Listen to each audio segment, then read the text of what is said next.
সাধারণত পানির তলের মাছ বা আম গাছের যখন ফুল আসে, বইল আসে, ওতে বেঁচে কিনা জায়েজ নাই। মাছটা ধরে তারপরে হিসাব করতে হবে। আবার ফলগুলি এই পর্যায়ে আসতে হবে যে বেঁচে কিনা চলে, তখন তখন দাম ধরতে পারবে। কিন্তু যখন বেঁচে কিনা উপযুক্তি হয় না, এটা পরে হবে, আগে বিক্রি করলো, সেটা তো জায়েজ নেই। কিন্তু শরীয়ত ইসলামে অনির্দিষ্ট বেঁচে কিনা হারাম, নির্দিষ্ট বেঁচে কিনা।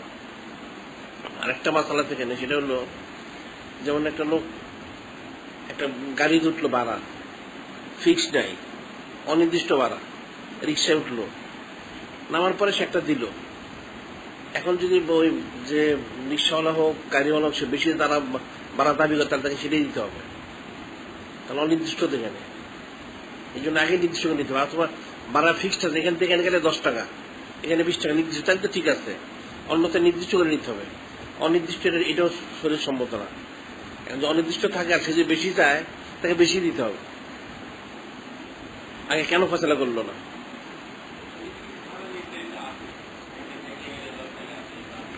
হ্যাঁ, না, সেটা যদি তাতে অসুবিধা নাই।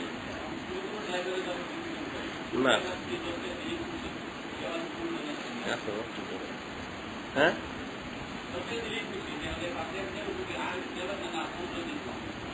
তাহলে আগে বলে নিতে হবে, যেরকম আশঙ্কা থাকে তাহলে বলে নিতে হবে। আর বাসের ভাড়া যেমন ফিক্সড আছে, সেটা বলার দরকার হয় না। অথবা যে মিটার থাকে, মিটার অনুযায়ী হবে। এই জন্য শরীয়তে অনির্দিষ্ট কোনোটা জায়েজ নেই, সব নির্দিষ্ট করে নিতে আগের থেকে।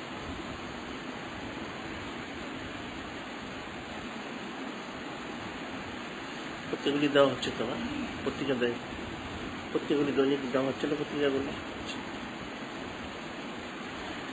জান্নাতে কিন্তু, আরে জাহান্নামে কোনো মানুষ যাবে না। হ্যাঁ, অন্য স্রোতে বড় আকৃতি যাবে।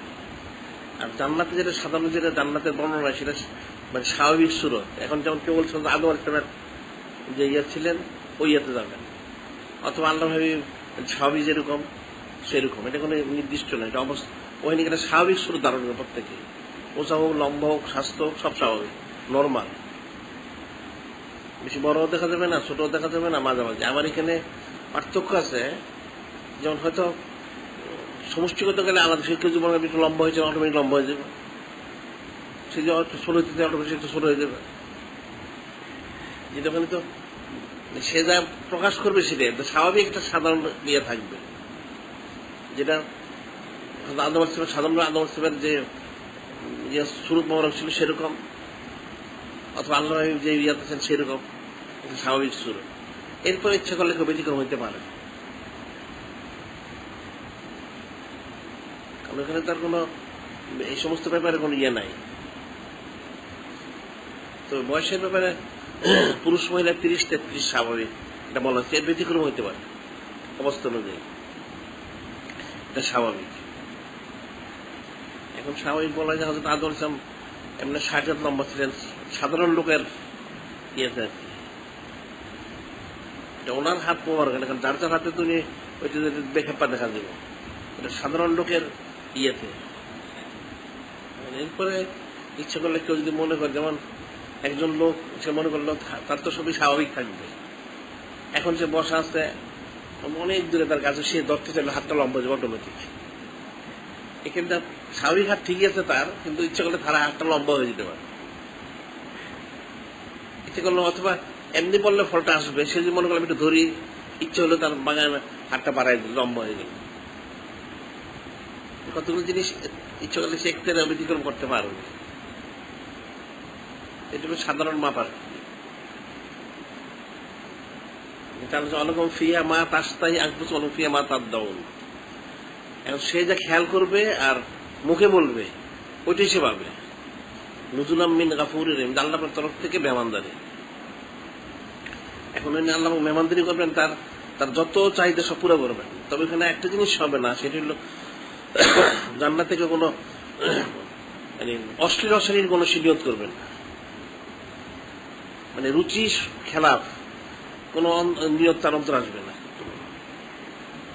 যা হবে সব রুচি সম্মত, শরীয়ত সম্মত, যেটা আমরা শরীয়ত সম্মত বলি, মানে একটা শালীনতা বোধ যে জিনিসটা, ওইটা ঠিক থাকবে, এর খেলাফ হবে না। শালীনতা বিরোধী, রুচি বিরোধী, এটা দৃষ্টিকটু, এই ধরনের কোনো কাজ কেউ করবে না, ওটা তার অন্তরে আসবে না। তার অন্তরে চলে আসবে সবগুলো ওই শরীয়তসম্মত বিষয়গুলি, রুচিসম্মত বিষয়গুলি। কারণ দুনিয়া মানুষের নফস থাকার কারণে, নফসের কারণে যে সে অনেক এলোমেলো কাজ করতে চায়, ওই জন্য কোনো তার অনুভূতি থাকবে না। যেহেতু সেখানে ওই মৃত্যুকে বেড়াকৃতি নিয়ে ভেদ এবং দুজনের মধ্যে জব করা হবে, এরকম জব করা হয়ে যাবে, তখন এরপর আল্লাহ পাক বলবেন তোমাদের আমি একটা বিশেষ নেয়ামত দান করব। এটা কিন্তু যখন সবাই জান্নাতে গেল, এখন তো এটা সময় একটা বলা হয় আর কি, সময় হিসেবে যে 1000 বছর সময় একদিন, এটা আসলে এটা তো কোনো হিসাব নাই। এখানে যেমন সূর্য উদয় অস্ত যায় বা এই সমস্ত কারণে একটা দিন বোঝা যায়, ওখানে কিন্তু এরকম কোনো ইয়ে থাকবে না, একই অবস্থা সবসময়। যেমন এটা হলো ওই শুভে সাদেকের সময়, যখন আবহাওয়াটা খুব সুন্দর থাকে, তখন শুভে সাদেকের সময় যেরকম অবস্থার হয়, পৃথিবীর অবস্থাটা আর কি, আকাশের অবস্থা বা ইয়ের অবস্থাটা ঠিক ওইরকম অবস্থায় অনেক গাছপালা যেমন থাকলে যেরকম, এর মধ্যে পাখি কিচির বিচির করলে যেরকম একটা ইয়ে হয়, একদম একটা লোকের স্বাভাবিকভাবে তার অনুভূতিটা ইয়ে থাকে, এরকম একটা পরিবেশ সবসময়। এখানে কিন্তু সূর্য বাড়া কমা, এখন কেউ যদি চায় যে আমার এই জায়গাটা আলো বেশি হয়েছে, সেটা হয়ে যাবে, ওইটা আলাদা হুকুম। কিন্তু স্বাভাবিকভাবে এরকম একটা আবহাওয়া থাকবে সবসময়, আলো কমও না বেশিও না, আবার সে দেখবে সব ঠিকই। শুভেচ্ছা থেকে সময় যখন অন্ধকারটা দূরে আলোটা হয়, মোটামুটি খুব বেশি বর্ষা না, কিন্তু বেশি বর্ষা হলে অনেক কষ্ট, ওইরকম না, ঠান্ডা একটা অবস্থা, ওই অবস্থা সবসময় থাকবে। এটা আলোটা বেশি হবে না কম, এখন কিন্তু বছর বোঝার তো সুযোগ নেই, কিন্তু বছর হাজার হাজার লক্ষ লক্ষ বছর অতিবাহিত হবে। এখন যে লোকটা সময় অতিবাহিত করছে তার সময় এরকম অনেক সময় যাবে, এখন প্রত্যেকটা কাজের মধ্যে তার এইভাবে সময় অতিবাহিত, কিন্তু সময় তো এখানে বোঝার কোনো সুযোগ নাই। সাধারণভাবে বলা হয়েছে যে তখনকার একদিন আমাদের 1000 বছরের সময়, সে কিন্তু আলাদা দিন কোথায় থাকবে, দিনও নাই রাত্র নাই, কিন্তু একভাবে চলতে থাকবে। সে অবস্থানে যখন কিছুদিন অতিবাহিত হয়ে গেল, হয়ে যাওয়ার পরে তারা আল্লাহ পাক তো একটা পর একটা নেয়ামত দিতে থাকবেন। এখন যারা বেহেশতি তারা বেহেশতি, আবার কিছু এর মধ্যে কিছু দুর্যোগে বেহেশতে এসে পড়বে, যাদের ইয়ের কারণে আসবে। আসার পরে তখন ওই ইয়ে করবে আর কি, যেদেরকে সবাই তো চিন্তিত থাকবে, মৃত্যুর তারা চিন্তা আছে, তখন আল্লাহ পাক ওই ইয়াকে মৃত্যুটাকে বেড়ার আকৃতিতে, বড় একটা বেড়ার আকৃতিতে নিয়ে আসবেন। এখন এটা কে জব করবেন ইখতিলাফ হয়ে গেছে, ইয়াই আলোচনা বলছেন অনেকে, যে ওটা আনার পরে ওটাকে ওই ইয়ে করা হবে, মানে বেহেশত এবং দোজখের ইয়ের মধ্যে সীমানাতের লোক একটা ইয়েতে আর কি, ওখানে জব করা আল্লাহ বলবেন যে দেখো এরকম যারা বেহেশতি তোমাদের নিরাপত্তার জন্য, তোমার যারা মৃত্যু কখন হবে না, তোমরা অনন্তকাল ধরে থাকবে, আর দুর্যোগে তোমরা যা পাপ করছো শাস্তি ভোগ করতেও তোমাদের মৃত্যু হবে না। কারণ যখন মৃত্যুকে এখন মৃত্যু দেওয়া হবে, কালো বেড়ার আকারে নিয়ে ওটাকে জব করে দেওয়া হবে, এখন মৃত্যু হয়ে যাবে।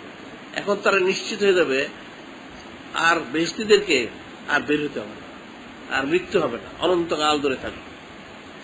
এরপরে তো আল্লাহ পাকে সন্তুষ্টি আল্লাহ দান করবে, এটা প্রথম অবস্থায় একটা তাদের ইয়ে থাকবে, কিন্তু ওই চিন্তা থাকবে না, পেরেশানি থাকবে না, ব্যস্ত কোনো পেরেশানি নেই। তো সাধারণ মানুষ এখন মনে করেন মারা যেতে পারে, এটা হইতে পারে, এই জন্য কোনো চিন্তা থাকবে না। তবে ওই চিন্তাটা যাতে কোনো মতেই না আসে, তখন আল্লাহ পাক এক পর্যায়ে গিয়ে মৃত্যু দিয়ে দিবেন, তখন সে একদম পুরা বেহেশতে এক্সপিরিয়েন্স হয়ে গেল, দুজনেও পেরেশানির মধ্যে পড়লো, এটা তাদের আরেকটা আযাব। মৃত্যু হয়ে গেল, এখন তো মারা যাওয়ার কোনো সুযোগ নাই।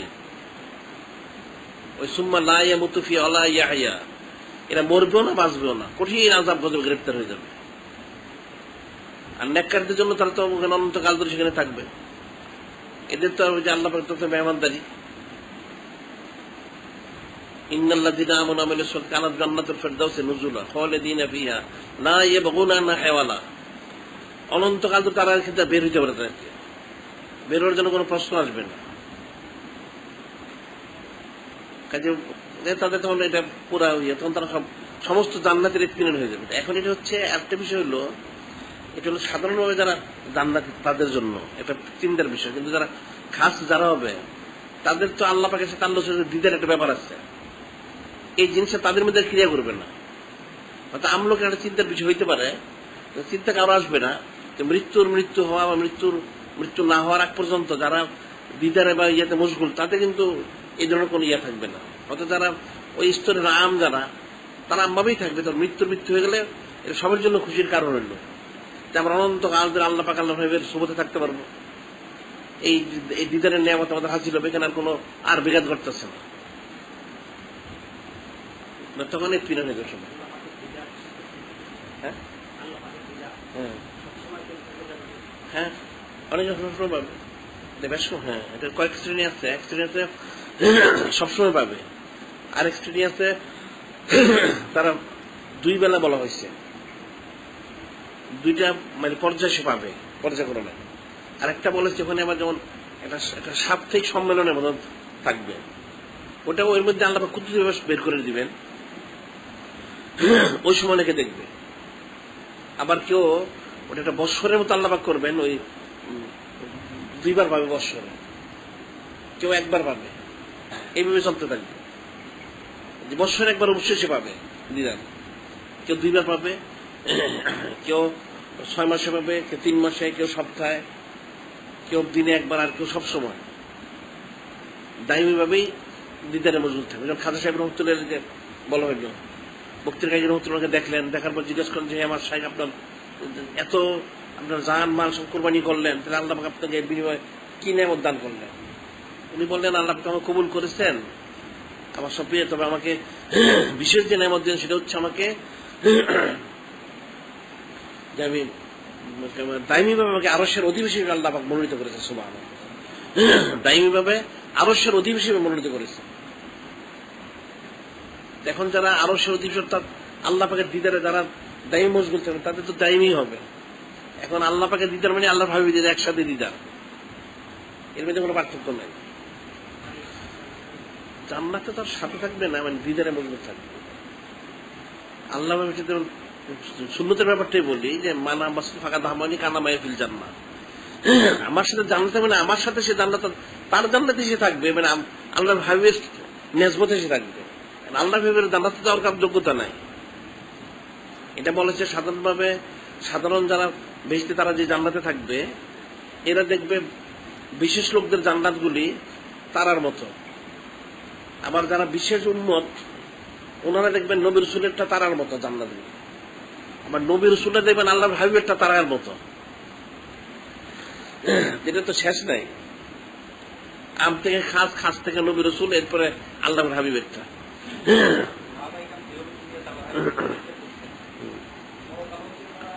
না, এটা তো থাকবে কেন ঠিকই, কিন্তু নেসবত তো যখন চোখের পলকে যাওয়া আসা হবে, সুমত্তিত্বের করবেন নি, আবার দেখার মধ্যেও থাকবে।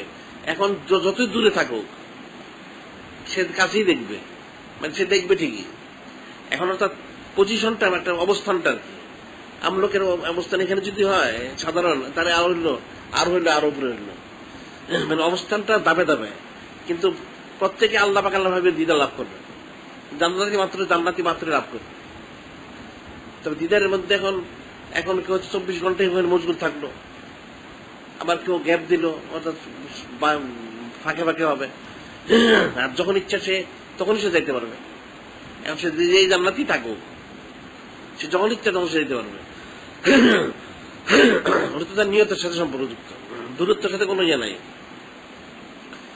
একেবারে একটা সাধারণ জান্নাতি সে আল্লাহ দিদারা দিতে পারবে। এখন পুরুষরা দিদার করতে পারবে, পুরুষ হয়তো সোবত ইখতিয়ার করতে পারবে, মহিলারা তো সোবত হয়তো সরাসরি দিদার হাসিল করবে যেখানে থাকুক। আবার এখন মহিলারা যদি মনে করেন যে উম্মুল মিলাদের তারা ওনাদের আমি সোবত দিতে পারবো, কোনো অসুবিধা নেই। বেহেশতে কিন্তু পর্দা থাকবে, বেহেশতে পর্দা থাকবে। পুরো মাকসুদ ফিল কিয়াম, পুরো তো পর্দা থাকবে, ওখানে পর্দা থাকবে। এটা তো একটা শরফতের ব্যাপার, পর্দার মাঝে তো মানুষ জানেন একটা শরফতের ব্যাপার না। একটা লোকের খাস জিনিস মানুষকে সে দেখায় না, একটা টাকা পয়সা থাকলে তুই দেখায় না, সোনা গয়না থাকলে সে দেখায় না, তাহলে একটা লোকের তার ওয়াইফ সে তাকে দেখায় কেন মানুষকে? লজ্জা শর্ম আকল বুদ্ধি তো আছে, তো শরফতের খেলাফ, তো শরফতটা তো মনে থাকবে। এখন হুররা তো তার আহলে হিসেবে থাকবে, তাহলে সে মানুষ দেখায় কেমনি? এটা তার সর্বতের খেলা, বদ্ধতার খেলা এটা। কাজে ওখানে যারা থাকবে হুর বা সবাই পর্দাশীলই থাকবে, মানুষ হিসেবে যারা ছিলেন তারা থাকবেন, আর হুর যারা তারা সবাই পর্দাশীল থাকবে। এখন পর্দার মধ্যে থেকে মহিলারাও আল্লাহ ভাবে দিদা লাভ করবেন। আবার ইচ্ছা করলে ওনারা যদি মনে করেন যারা বিশেষ মহিলা মহিলাদের তারা আনবো না, ওনাদের সব যেতে পারবেন, এখানে পর্দার কোনো ইয়ে হবে না। এটা আল্লাহ কুদ্দুসের সংযোগ করে দিবেন, বা কুদ্দুসের রাস্তা হয়ে যাবে যেখানে আর কেউ দেখবে না। সাধারণ অপুরুষ। হ্যাঁ, ওটাতে ওর কোনো অসুবিধা নাই, পর্দা শুইতে যাবে। ওটা তো যাওয়ার জন্য গাড়ি ঘোড়ার কোনো প্রয়োজন নাই। ও কিসে?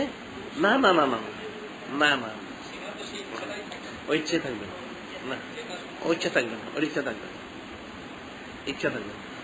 এটা মহিলারা মহিলা, আর মহিলারা আল্লাহ ভাবকে দেখতে পাবেন, যেহেতু আল্লাহ ইমানের অঙ্গ বিষয়, ওটা আলাদা মাথা না। কিন্তু পুরুষ যারা এরা ওনাদের না, এটা তো বিরাট একটা সরবতের খেলা, এটা হইতে পারে না, এই খেলাটাই আসবে না।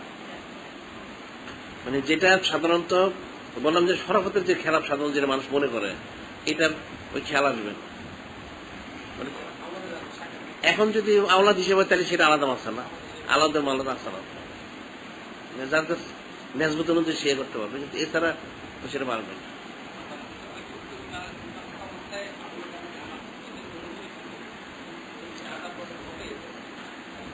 ইমানদারদের হ্যাঁ কষ্ট অনুভব করবে না, মানে ইমানদারদের জন্য, ইমানদারদের জন্য এটা একটা বর্ণনা আছে। এটা আজব গজব করা হবে, শাস্তি দেওয়া হবে, কিন্তু শাস্তি দেওয়া হইলেও ওটার অনুভূতিটা থাকবে না, তারা মানে স্বাভাবিকভাবে থাকবে।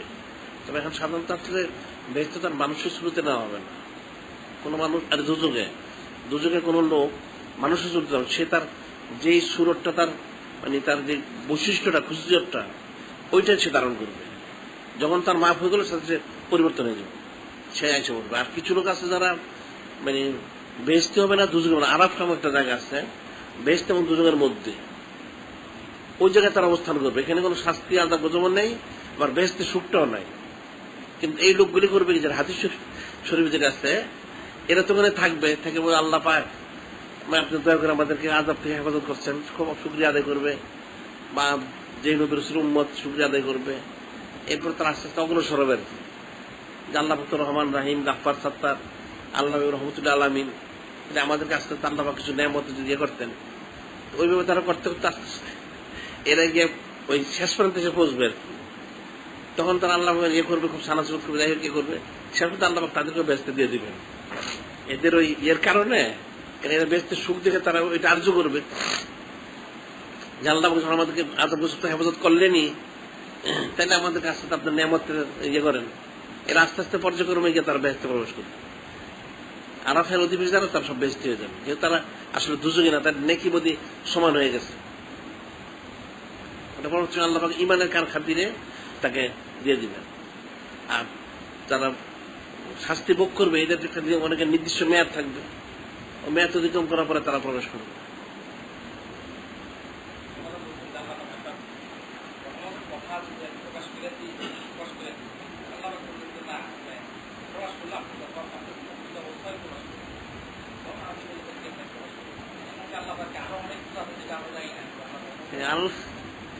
হাদিস শরীফে আছে যে আল্লাহ পাকের হাকি রহমতটা বুঝতে পারতো, ইবলীসও নির্দেশ হতো না।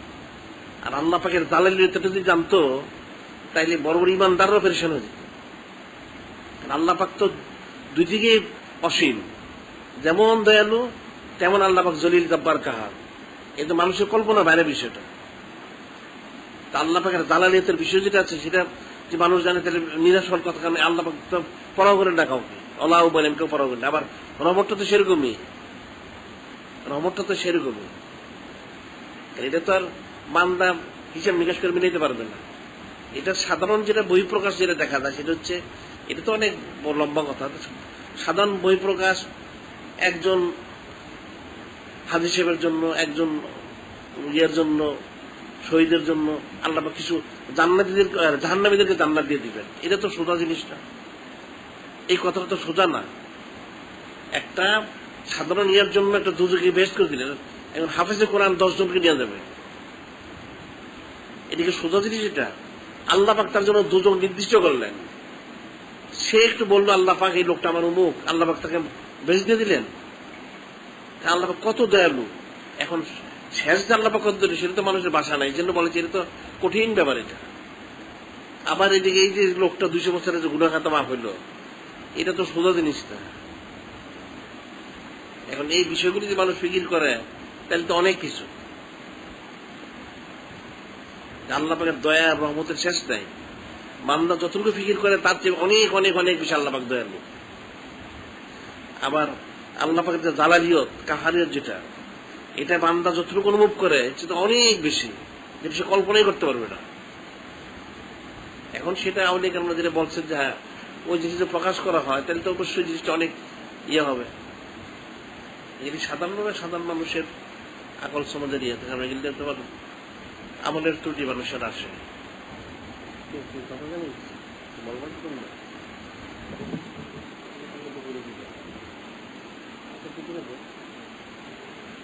তুমি তো আসছে না, সুচিতা গাইতে তুমি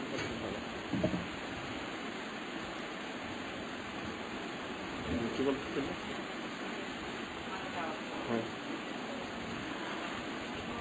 হ্যাঁ, কবর থেকে শুরু হয়, মৃত্যুর সাথে শুরু হয়ে যায়। একটা বন্ধ করতে পারি কোথায়? আসল ফেতরা তো মৃত্যুর সাথে হয়ে গেল, ওটা তো আল্লাহ পাক একটা অনুষ্ঠান করে প্রমাণ করে দিবেন, অনুষ্ঠান করে প্রমাণ করবেন এটা। হ্যাঁ, এটা তো আল্লাহ পাকের ইলিমে সব আছে না, এটা তো হয়ে গেল। কবরে যাওয়ার সাথে সাথে একটা লোকের হয়তো কবরে তার ওই বলা হয় তার সলজম হয়ে গেল, তার বেস্তের বিছাই দাও। আর যারা আল্লাহ পাক না করুন যারা তাদের জন্য জাহান্নামের বলেছে, জন্য বলেছে কবরকে তোমরা গর্ত মনে করো, রাউযাতুম মিন রিয়াজিল জান্নাহ আও হুফরাতুম মিন হুফারিন নার। কবরটা হচ্ছে মানে বেহেশতের বাগানের একটা টুকরা অথবা জাহান্নামের আগুনের একটা টুকরা, কোন গর্ত না এটা। এখন একটা লোক যদি নেককার হয় তাকে সাথে সাথে জান্নাতের সাথে সংযোগ করে দেওয়া হবে, আর যদি বদকার হয় তাহলে তাকে জাহান্নাম সে ইল্লিউন আর সিজ্জুন যে শব্দটা রয়ে গেছে, ওটা যে জান্নাতের যে একটা ইয়া ওইটা তার সংযোগ করে, তখন জান্নাতের পুরো নিয়ামত সে কবরে বসে ভোগ করবে, পুরো নিয়ামত সে। এখন এখানে প্রশ্ন হচ্ছে একটা জান্নাতি সে যদি ইচ্ছা করে আমি ঘুমায় থাকি, সে ঘুমায় থাকবে। সে যদি বলে যে আমি আল্লাহ পাকের জিকির করবো, আল্লাহ ভাইবের দুরূদ পাঠ করি, সেটাও সে করবে। কোন সব তেলাওয়াত করে করবে, আমি কিতাব দিয়ে পড়ি তাও করতে হবে, অর্থাৎ সে যা চাবে তাকে ছেড়ে দেওয়া হবে। আর দুজুগী যারা এদের তো কোনো ইয়ে নাই, এখন তার গুনাহ অনুযায়ী তার পাপ অনুযায়ী তার শাস্তি শুরু হয়ে যাবে। এখন হাসরের মধ্যে যখন সে উঠবে, কবরের মধ্যে যদি যে লোটা কবর আযাবটা হইলো, যদি সে ইমানদার হয় এই কালটা তার বিয়োগ হয়ে যাবে। এত পরিমাণ সে শাস্তি ভোগ করলো, এটা তার ইয়ার থেকে বিয়োগ হবে, তার যে প্রাপ্য হবে হাসরের ময়দানে ওইটাতে আমার বিয়োগ হয়ে যাবে। আর কাফেরের তো চলতেই থাকবে। অনেক লোক দেখা যাবে কবর থেকে বের হওয়ার আগে সে নাজাত পেয়ে যাবে, লম্বা টাইমের কারণে তার কাফারা আদায় হয়ে যাবে। কাজে বেহেশতের সুখ ভোগ করবে, ওটা ইল্লিউন যেটা বলা, সিজ্জুন যেটা, এরা জাহান্নামের আগুনে তারা শাস্তি ভোগ করতে থাকবে। এখন কিছু লোক নাজাত হয়ে যাবে, কিছু বের হয়ে যাবে, নানান অবস্থা হবে আর কি, সবাই একরকম না। আর কাফের মুশরিকের তো ইয়ে না। এখানে আবার একটা বিষয় আছে, এখন কেউ এটা বলতে পারে যে একটা লোক 40-50 বছর, 60-70, 80 বছর কম বেশি সে কুফরি করলো, তাহলে এত লম্বা টাইম ধরে শেখানো, এই চাউনটা খুলে দিবে, খুলে দাও, সেটা আমার সমস্যা হয়েছে। এখন একটা লোক 60-70, 80, 90, 100 বছর সে কুফরি করলো, সে অনন্তকাল ধরে জাহান্নামে থাকবে। আরেকটা লোক 60-70, 80 বছর ধরে সে ইয়ে করলো, নেক কাজ করলো, সে অনন্তকাল ধরে জান্নাতে থাকবে। এটা বলা হয়েছে যে আসলে এই লোকটা যদি অনন্তকাল ধরে জীবিত থাকতো তাহলে সে নেক কাজে মশগুল থাকতো, যার জন্য তাকে অনন্তকাল ধরে জান্নাত দেওয়া হবে। আর ওই লোকটা যদি অনন্তকাল ধরে লম্বা টাইম বাঁচতো তাহলে সে আসলে কুফরি বন্ধে মশগুল থাকতো, যার জন্য সে জাহান্নামে সে গ্রেফতার থাকবে। ওইভাবেই হবে। এখন মৃত্যুর সাথে ফাঁসার জন্য একটা আমরা যেটা বলি যে একটা লোক মারা গেলে, বিশেষ করে মানে জানাজার পরে কিন্তু হাকিকত পুরাটা জাহির হয়। অনেক সময় বছরের সময় হয়, আর বেশি বড় না করার জন্য আমি সুগিল থেকে মৃত্যুর সাথে জাহির হয়েছে, আমরা আগেও জাহির হয়। সাধারণভাবে আমলোকের জন্য তার জানাজার পরে বুনিয়াটা হয়। এই জন্য অনেক জায়গায় দেখবে বলে মানুষে জানাজার পর লাশ দেখা ঠিক না। আসলে জানাজার পরে কিন্তু তার হাকিকি চেহারাটা জাহির হয়ে যায়। নেককার হইলে ডান দিকে কাজ হয়ে গেল, তার সুরত চেহারাটা সুন্দর হয়ে গেল। আর আল্লাহ পাক না করে যদি বদখর হয়েছে তার ব্যতিক্রম হয়। ওই মানে জানাজার পরে মূল সুরটা জাহির হয়, ফয়সালা তো ওখানে হয়ে যায়। হ্যাঁ, তারপরে আল্লাহ পাক পরকালে হাসরের ময়দানে হিসাব করবেন যে তোমার এই নেকি, তোমার এই বুদ্ধি বা তোমার এই কুফরি, তোমার এই শাস্তি প্রাপ্য। আল্লাহ পাক মান্দাকে একটা বোঝানোর জন্য যে তোমার যে তুমি যে জাহান্নামে দেওয়া হচ্ছে, কেন দেওয়া হচ্ছে? এই জন্য দেওয়া হচ্ছে। খালাকাল মৌত আল হায়াত লিয়াবলুকুম আইয়ুকুম আহসানু আমালা। হায়াত মৌত সৃষ্টি করা হয়েছে কার আমল উত্তম, কার আমল উত্তম না সেটা প্রমাণ করার জন্য। কাজে ফয়সালা কিন্তু আসলে আগের থেকে হয়ে যায়, মৃত্যুর সাথে সাথে জিনিসটা জাহির হয়ে যায়।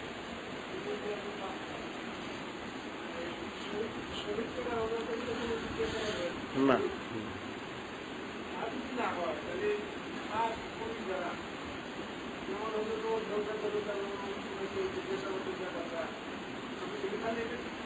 না ওই জিজ্ঞাসাবাদ দিলাম না, না এটা তো আল্লাহ পাকের সাথে ওনার একটা মোয়ামেলা থেকে ফেরেশতারা জিজ্ঞাসা করতে। এটা আল্লাহ পাকের সাথে এইখানে আবার বিষয় আছে। এটা ওখানে জিজ্ঞাসাবাদ এরকম না। একটা লোকের সাথে একটা মহব্বত থাকলে সেদিন যেটা গিয়ে বেশি কথা বলে তার সাথে, যে কি আছে, কেমন আছে, কি করলো।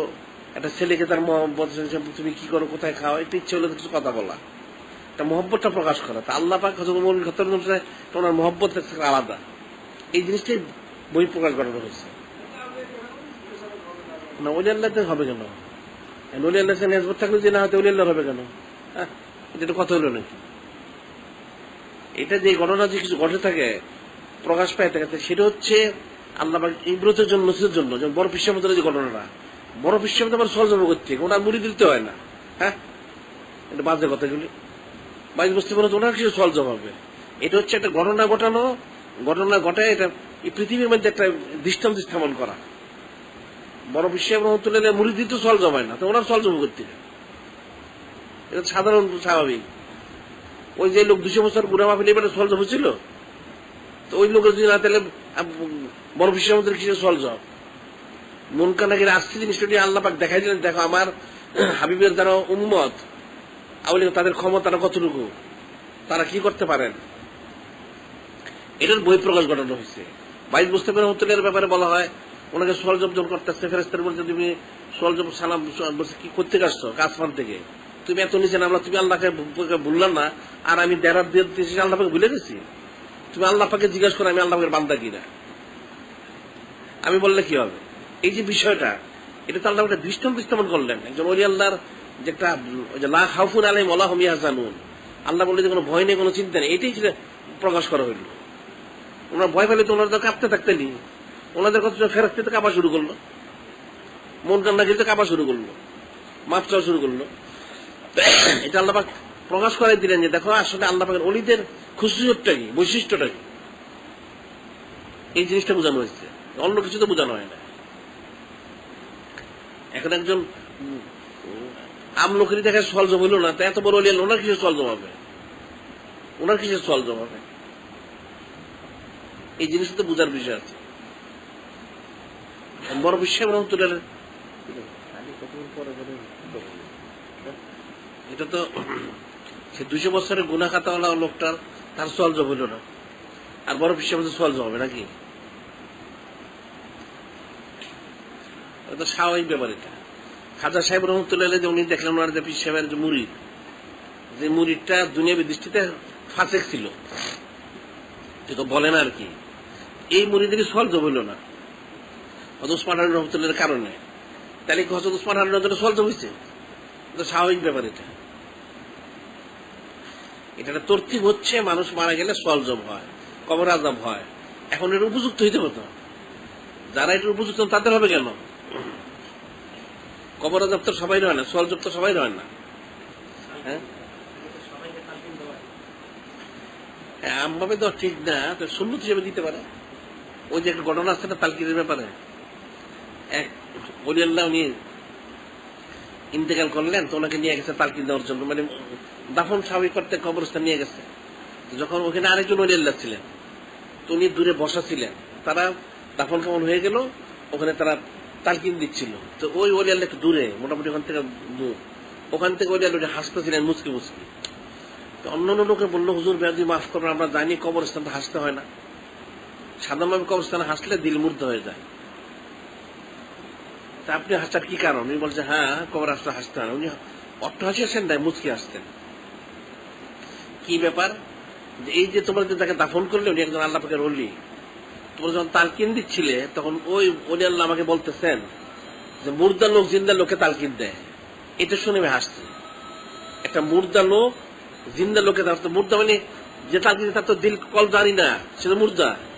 আর যে যাকে তালকিন দেওয়া হচ্ছে সে তো অলি আল্লাহ, অলি আল্লাহ তো জিন্দা। ওই জন্য উনি বলছেন হাসতেন। এই বিষয়টা তো বোঝা যাচ্ছে এরকমই। এখন তালকিন দিতে পারে সুন্নত হিসাবে, কিন্তু হাকিগত জিনিস এরকম না, কারণ অলি আল্লাহর তো সলজম নাই। যদি সত্যি অলি আল্লাহই হয়তো সলজম থাকবে কেন? সাধারণভাবে একটা লোক যদি কারো এরকম বিশেষ মেহমান হয়, তাহলে তার তো জব্দি করতে হয় না, তার প্রবেশ করতে হলে স্বাভাবিক বিষয় দুটো। হ্যাঁ, এক হিসাবে হ্যাঁ হ্যাঁ, যারা খালেক তাদের জন্য সেটা প্রযোজ্য না, সেটা ঠিক হবে না। এখানে একটা প্রশ্ন সোয়াল আসছে, মোহাম্মদ ফখরুল ইসলাম, বরবিগর্ড, স্টকহোম, সুইডেন। সোয়াল হচ্ছে ইয়াজুজ ও মাজুজ সম্প্রদায় কারা? এক ব্যক্তি বলল যে ইয়াজুজ ও মাজুজ সম্প্রদায়ের লোক জান্নাতে যাবে এবং মানুষ ও জিন জাতির সম্মিলিত সংখ্যার চেয়েও নাকি তারা বেশি হবে। তার এই বক্তব্যটা সঠিক কিনা দয়া করে এই বিষয়ে বিস্তারিত আলোচনা করে আমাদের বাধিত করতে হয়েছে। আমরা সুইডেন আঞ্জুমানের সদস্যরা ইন্টারনেটের মাধ্যমে সরাসরি জবাব শোনার জন্য অধীর আগ্রহ অপেক্ষা করছি। এখানে প্রশ্ন ইয়াজুজ মাজুজ হচ্ছে হযরত নূহ আলাইহিস ইসলামের হাম শাম ইয়েফেস, আর হচ্ছে ওই কেনান যায়, কেনান তো কুফরি করে মারা গেল, কেনান কুফরি করে মারা গেছে, আর হাম আর শাম এই দুইজনের বংশধর রয়ে গেছে। ইয়াফেস এর বংশধর রইল নূহ আলাইহিস ইসলামের ছেলে ইয়াফেস, তার বংশধর ইয়াজুজ মাজুজ। এখন ইয়াজুজ মাজুজের সংখ্যা অনেক সংখ্যা, এখন এদেরকে একটা ইয়ের মধ্যে আবদ্ধ করে রাখা হয়েছে, যেটা ওই হয়তো সেখানকার জুলকারনাইন যখন উনি গেলেন এক প্রান্তে পৃথিবীর, সেখানে দেখলেন যে কিছু লোক বললো যে ইয়াজুজ মাজুজরা তারা জুলুম করে, তখন উনি জুলুম থেকে বাঁচার জন্য ওই জায়গায় ইয়ে করলেন, এদিকে বললেন তোমরা আমার কিছু সীসা লোহা হিসেবে ব্যবস্থা করে দাও। উনি সীসা লোহা ঢালাই দিয়ে অনেক বড় একটা প্রাচীর ওয়াল করে দিয়েছেন, যাতে এরা জুলুম করতে না পারে। তখন থেকে তারা আবদ্ধ আছে। এখন এটা যেটা হাদিস সময় আসছে, সেটা হলো এরা প্রতিদিন এসে ওই ওয়ালটাকে, এদের চারদিকে আবদ্ধ, যেদিকে মানে জনগণ মানুষ আছে, ওইদিকের ওয়ালটাকে এসে তারা জিব্বা দিয়ে চাটে, করতে পাতলা করে যে পরের দিন আবার করবো, তারা করতে পারে, পরের দিন আবার এটা মোটা হয়ে যায়, পুরো হয়ে যায়। একদিন তারা করতে করতে এটা বলেছে যে আল্লাহ হাবিবের বেলাদুস শরীফের সময় এটা একটা পাতলা ছিদ্রের মতো হয়ে গেছে। এটা শেষ যখন তারা যেদিন বের হবে, সেদিন বলবে ইনশাল্লাহ আমরা কালকে বের হবো, তখন আর এটা পুরো হবে না, মানে প্রতিদিন যখন মোটা হয়ে যায় পাতলা করার পরে ওটা আর মোটা হবে না, ওটাই পাতলাই থাকবে। তখন তার ছিদ্র, পরের দিনে ছিদ্র করে বের হবে। বের হওয়ার পরে বলা হচ্ছে তারা যেখানে আছে অদৃশ্য ইয়াতে বিরাট বড় একটা নদী পড়বে, অনেক বড় নদী, মাইলকে মাইল লম্বা, অনেক পানি থাকবে। এরা প্রথম দলটা, এরা যখন বের হবে এরা পিপাসা পানি পান করবে, শেষের দল আসার পর দেখবে ওই জায়গাটা মরু শুকায় গেছে, এত সংখ্যক তাদের হবে। আর এত তারা মানে ইয়ের মতো আর কি বলা যায় দেখে, রাক্ষস, মানে খুব বেশি ইয়ে আর কি, খাদক, যেটা আকৃতি মানুষের আকৃতি একটু বড় আকৃতি, হ্যাঁ, যেটা দত্ত দানব বলতে মানুষের বোঝা, মানে একটু সুরত তুলনামূলক বেশি বড়। এরা বের হলে প্রথম দলটা পানি খাবে, আস্তে আস্তে বের খাইতে দিতে থাকবে, শেষের দলটা যখন আসবে সে দেখবে নদীর কোন অস্তিত্ব এখানে নাই, এরকম তারাই সমস্ত নানা নিয়ে করবে। তখন আল্লাহ ওই সময় হযরত ঈসা আলাইহিস সালাম বলবেন যে আপনি তুর পাহাড়ে আশ্রয় নেন, মুসলমানদেরকে নিয়ে আশ্রয় নেন, এরা আসবে, এরা এসে এলোমেলো কাজ করবে, এরপর এদের আল্লাহ পাকের একটা ইয়ে করবে, পড়ার পরে এদেরকে অসুখ বিসুখ হয়ে তার সহজে মারা যেতে থাকবে। মারা যাওয়ার পরে যখন এরা পচে গন্ধ বের হবে, তখন দেখা যাবে যে আল্লাহ পাকের খোদাই কিছু পাখি আসবে, এরা এসে তাদেরকে একজন করে নিয়ে কোথাও অদৃশ্য হয়ে যাবে। এরপর যে তাদের মারা যাওয়ার কারণে, পচা গলার কারণে দুর্গন্ধ থাকবে, একাধারা বৃষ্টি 40 দিন বৃষ্টি হবে, সমস্ত ধুয়ে মুছে পরিষ্কার হয়ে যাবে। এদের সংখ্যা যেটা বলা হয়েছে, হ্যাঁ এদের অনেক সংখ্যা, কত সংখ্যা সে নির্দিষ্ট নাই। এটা আমভাবে বলা যায় তখন পৃথিবীতে মানুষের যত সংখ্যা তার চেয়ে অনেক বেশি সংখ্যা হবে, আর ওই সময় পৃথিবীতে মানুষের সংখ্যা কম হবে, কারণ এর আগে যে যুদ্ধ জাহাদ হবে, যেটা বলা হয়েছে যুদ্ধ হজরত ইমাম মাহদী আলাইহিস সালামের যে ইয়ের ব্যাপারটা, যুদ্ধ যে ইয়ের সময় এই মানে মুসলমানদের খ্রিস্টানদের বিরুদ্ধে যুদ্ধ হবে, তখন 1000-এর মধ্যে 999 জন লোক মারা যাবে, মুসলমান শহীদ হবে আর কাফেররা মারা যাবে। 1000-এর মধ্যে 999 জন। এমন কোন পরিবার থাকবে না যেই পরিবারের লোকজন ইমানদার থাকলে শহীদ হয় না আর কাফের থাকলে মারা যায় না। কারণ দুইটা গ্রুপ হবে, প্রথম হচ্ছে মুসলমান আর খ্রিস্টান হবে এক পক্ষ, ইহুদিরা আলাদা, ইহুদিদেরকে তছনছ করে দেওয়া হবে। ইহুদিরা আবার যখন তছনছ হয়ে গেল, তখন মুসলমানরা বলবে যে, মুসলমানরা তখন বলবে যে আল্লাহ পাকের রহমত, আল্লাহ আমরা কামিয়াব করছি, আর খ্রিস্টান বলবে ক্রুশের কারণে আমরা কামিয়াব। তখন আবার মুসলমান আর খ্রিস্টান দ্বন্দ্ব শুরু হয়ে যাবে, আবার এই যুদ্ধ হইতে হইতে তখন অনেক খুন খারাপি হবে। তখন মুসলমানরা ওই সময় ইমাম মাহদী তালাশ করবে, খাইবার বন্ধ গিয়ে বসবে মুসলমানরা। সেখান থেকে হযরত ইমাম মাহদী জাহির হইলেন, ওনাকে নিয়ে তখন আবার যুদ্ধ শুরু হবে। এই যুদ্ধের এখন এটা 2য় বছর হোক, 3য় বছর বা 4th বছর ইখতিলাফ যাই আছে এর মধ্যে, তখন হচ্ছে ঈসা আলাইহিস সালামের মধ্যে ইয়ে হবে, এর মধ্যে আবার দজ্জালও জাহির হবে। দজ্জাল জাহির হয়ে দজ্জালের সে তো তার কার্যক্রম শুরু করবে, তখন হচ্ছে ঈসা আলাইহিস সালাম নামবেন, মনে হচ্ছে দামেস্কের কোন এক মসজিদে তিনি আসবেন। এসে উনি প্রথমেই এটা ফজর আসর রক্ত হবে, যখন তিনি আসবেন তখন হচ্ছে ইমাম মাহদী উনি নামাজের জন্য দাঁড়ায় গেছেন। এমন সময় উনি ফেরেশতাদের কাঁধে বর করে মসজিদের ছাদে নামবেন, ওখান থেকে কিন্তু ওনাকে চঙ্গ দিয়ে নামানো হবে, উনি নেমে এসে নামাজে দাখিল হবেন। যখন উনি আসবেন তখন হচ্ছে ইমাম মাহদী উনি বলবেন যে নামাজ পড়ানোর জন্য, তিনি বলবেন যে না, আমি প্রথম ওয়াক্ত যারা সরাসরি আল্লাহ হাবিবের উম্মত ওনাদের পিছনে পড়বো, আমি আপনার পিছনে প্রথম ওয়াক্ত নামাজ পড়বো, এরপর থেকে আমি নামাজ পড়াবো।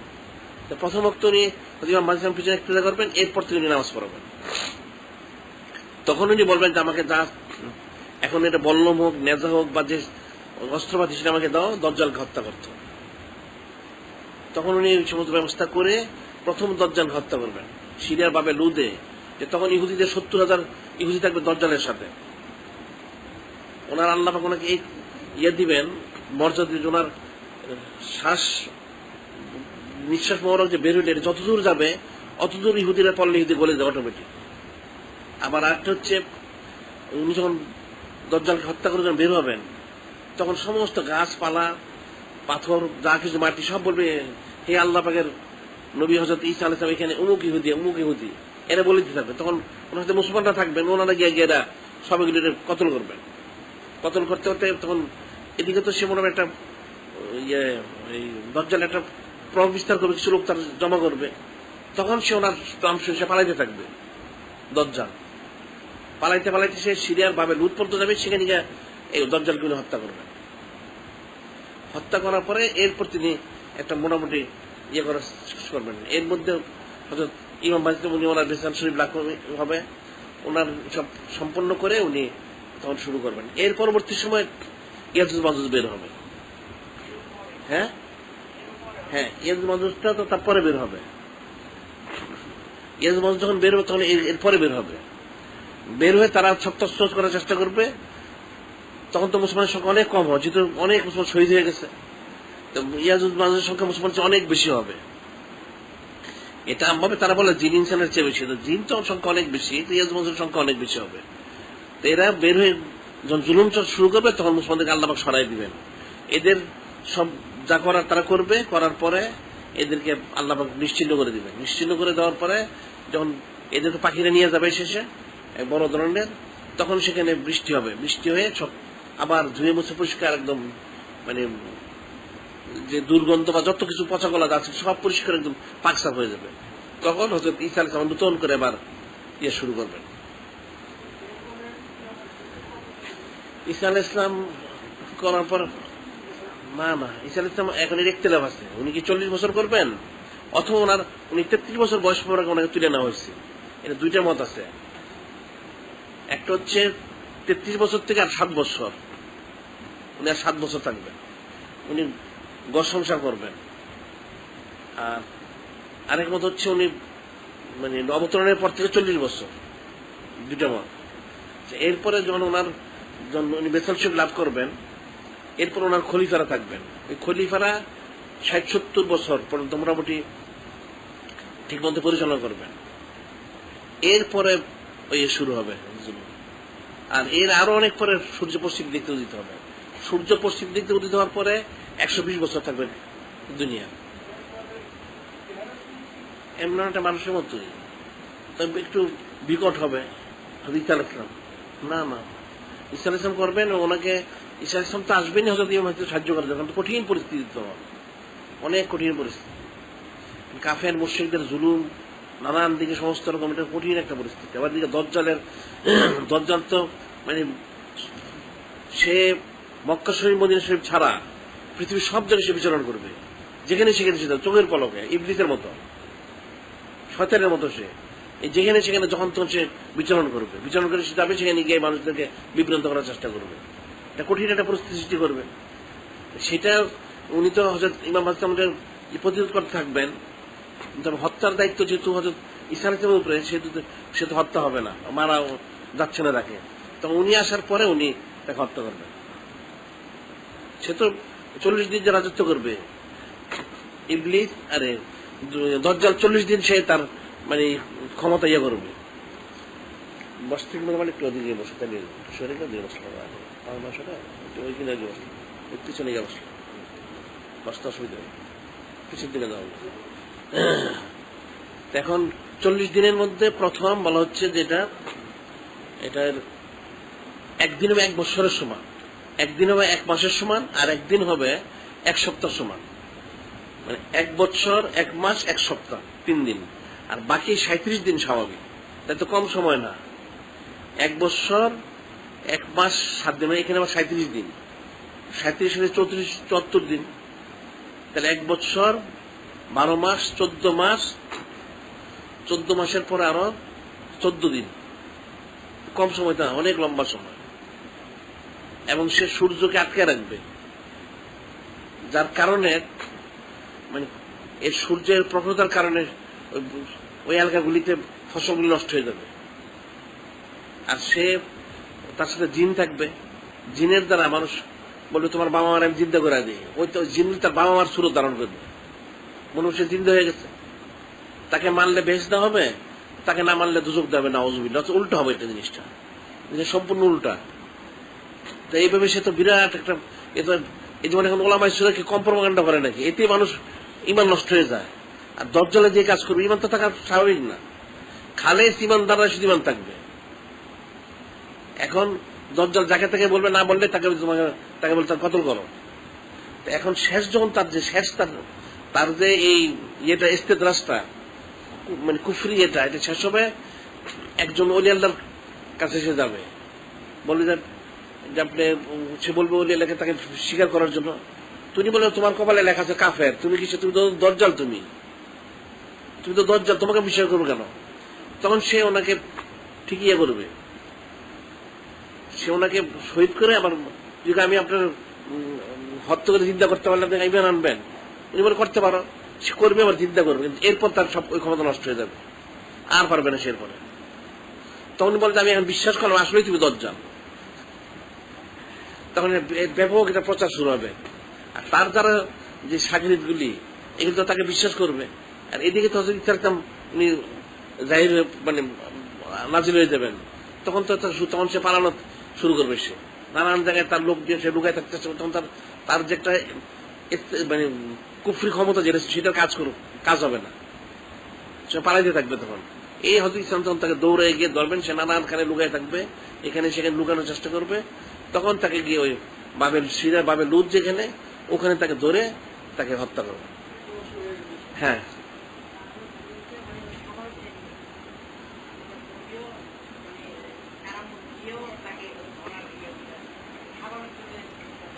না এটা তো ওনার একটা কারামত, যত তত নবী থাকবেন না, মজুদ হবে না, কারামত হবে ওনার। কারামতের মাধ্যম দিয়ে তাকে পাকড়াও করবেন। হ্যাঁ, আর ওনার শ্বাস প্রশ্বাস যা চলতে থাকবে ওটা ইহুদিগুলি পড়লে গলে যাবে অটোমেটিক। ওনার দৃষ্টিতে যতগুলি ইহুদি পড়বে ওই পর্যন্ত ওনার শ্বাস বরফ যাবে, এবং ওইটা পৌঁছা মাত্রই মানে যার যার ইয়েতে পৌঁছবে ওইটাই ওখানে গলে যাবে অটোমেটিক। অটোমেটিক মানে একদম ইয়ে হয়ে যাবে, গলে গেলে যেরকম হয়ে যায় ওরকম গলে যাবে এটা।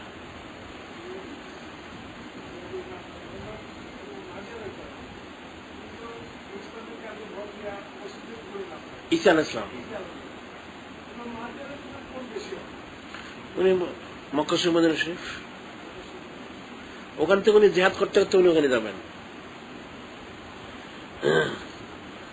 উনি তো মনে হচ্ছে মদিনা শরীফ ইয়ে করবেন, উনি মক্কা শরীফে উনি অবস্থান করবেন নিজেকে লুকায় রাখার জন্য। ওনার যখন প্রকাশ, যখন সমস্ত মুসলমানরা ওই মানে ইহুদিতে তো হারানো হয়ে গেল, খ্রিস্টানদের যুদ্ধ হয়ে গেল, শুরু হলো। এখন খ্রিস্টানরা মুসলমানদেরকে জুলুম করা শুরু করবে। জুলুম করা শুরু করলে তখন মুসলমানদের যে একজন শক্ত কেউ ইয়ে দিবেন, ইমামতির দায়িত্ব পালন করবেন, এমন ওটা ওনারা অভাব অনুভব করবেন। তখন মনে তারা এক কাজ করে, এখন যে সময় মনে হচ্ছে ইমাম ভাজিকাম জাহির হবেন, এটা খেয়াল করে অনেক আউলি কেন ওখানে যাবেন। ওনারা যায় যেটা হাদিস হচ্ছে মক্কা শরীফে, কাবা শরীফে উনি তাওয়াফের সময় প্রকাশ হবে। তুমি যখন কাবা শরীফ, উনি মদিনা শরীফ থেকে মক্কা শরীফ চলে যাবেন, ওখানে গিয়ে উনি কাবা শরীফ তাওয়াফ করতে থাকবেন। তাওয়াফ করা অবস্থায় কিছু আউলি কেন চিনতে পারবেন, ওনার চেহারা মোবারক সুরত সিরত মধ্যে চিনবেন, দৃষ্টি ইনি হাজরত ইমাম ভাজিকাম হবেন, ওনার সুরত সিরত মোবারক যা বোঝা যায়। তখন বলবেন যে আপনি আমাদেরকে বয়াত করান, আমাদের বয়াত করান। উনি এটা আমতমতা করবেন। তখন গাইবেন তবে হাজা খালিফাতুল্লাহ মাহাদি ফাস্তামিউন ওয়াতিউ। সমস্ত যারা এখানে মক্কা শরীফের, কাবা শরীফের মধ্যে, কাবা শরীফের আশেপাশে যারা থাকবে, তাওয়াফের মধ্যে আশেপাশে যারা আছে সবাই এটা শুনবে। হাজা খালিফাতুল্লাহ মাহাদি ফাস্তামিউন ওয়াতিউ, ইনি আল্লাহের খলিফা মাহদী আলাইহিস সালাম, ওনার কথা শোনো, ওনার এতাত করো। সমস্ত লোক এসে তখন ওনার কাছে বয়াত গ্রহণ করে, তখন ওনার ইয়েতে ইমামতিতে সবাই তখন নিয়ে যাবেন। 40 হবে। হ্যাঁ হ্যাঁ হ্যাঁ, ওই চিহ্নিত করার জন্য পড়ান।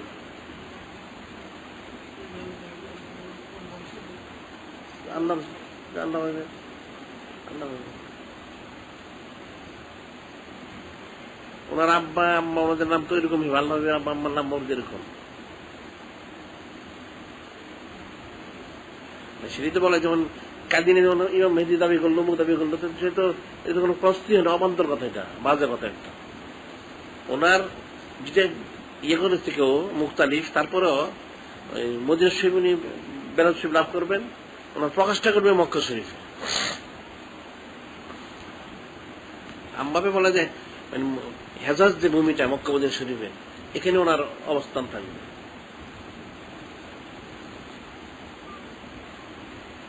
আর এটা ইয়ের যেমন মুক্ত শুনে বলছেন হযরত মুজাদ্দিদ রাহমাতুল্লাহ আলাইহি যে নকশবন্দি মজুদ তরিকাটা উনি পূর্ণতায় পৌঁছাবেন। যে মাকামগুলি প্রকাশ করা হয় না, ওই মাকামগুলি তিনি প্রকাশ করবেন শেষগুলি।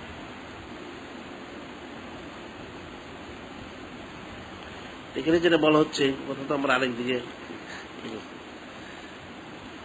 ইয়াজুজ মাজুজ যেটা হচ্ছে নূহ আলাইহিস সালামের বংশধর, ইয়েফেস এর বংশধর। আর এখানে যেটা বলা হচ্ছে এরা তো জালেম থাকবে, জালেমরা তো জান্নাতে যেতে পারে না। এখন এর পরে আল্লাহ পাক কি বলছে, আল্লাহ পাক রেখেছে। সাধারণভাবে যেটা বলা হচ্ছে এরা জালেম থাকবে, জুলুম করবে, এরা ধ্বংস হয়ে যাবে। আর জিন এবং ইনসানের সম্মিলিত সংখ্যার চেয়ে বেশি হবে, মানুষের চেয়ে বেশি হবে। এখন জিন সম্মিলিত অংশ বেশি হবে কিনা সেটা জানা তো বলছে অনেক অসংখ্য হবে, যেটা সাধারণভাবে গণনার বাইরে, ওইটাই বলা হয়েছে। ওই জন্য আমভাবে বলা হয় জিন ইনসানের চেয়ে বেশি হবে, আসলে অনেক সংখ্যা হবে। আচ্ছা, এটা হয়ে গেল আলোচনা।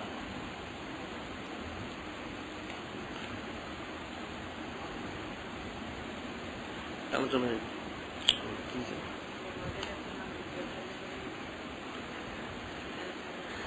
হ্যাঁ, উনি ওনার জানাজা, ওনার সমস্ত কিছু উনি সম্পন্ন করবেন। হ্যাঁ,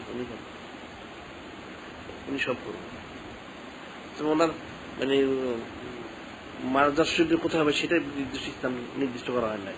তো হযরত ঈসা আলাইহিস সালাম উনি বেসাল শরীফ লাভ করলে আল্লাহ নবীর রজব শরীফ পাশে যে জায়গাটা আছে ওনার জন্য রাখা হয়েছে, ওখানে ওনাকে ইয়ে করা হবে। এমনি সাধারণ উসুল হচ্ছে কোন নবীর রসুল যখন ওনারা বেসাল শরীফ লাভ করেন তখন ওনারা যেখানে ওনারা যে স্থানে করেন ওইটাই ওনাদের রজ শরীফ হয়। প্রত্যেক নবীর রসুল এটাই উসুল। হযরত ঈসা আলাইহিস সালামের জন্য ব্যতিক্রম, যেহেতু আল্লাহ নবী নিজেই বলছেন যে ওনার রজ শরীফ আমার পাশে হবে। এই জন্য উনি যেখানে উনি বেসাল শরীফ লাভ করেন না কেন ওনাকে ওখানে নিয়ে ওনার ইয়ে হবে, দাফন মোবারক সম্পন্ন করা হবে।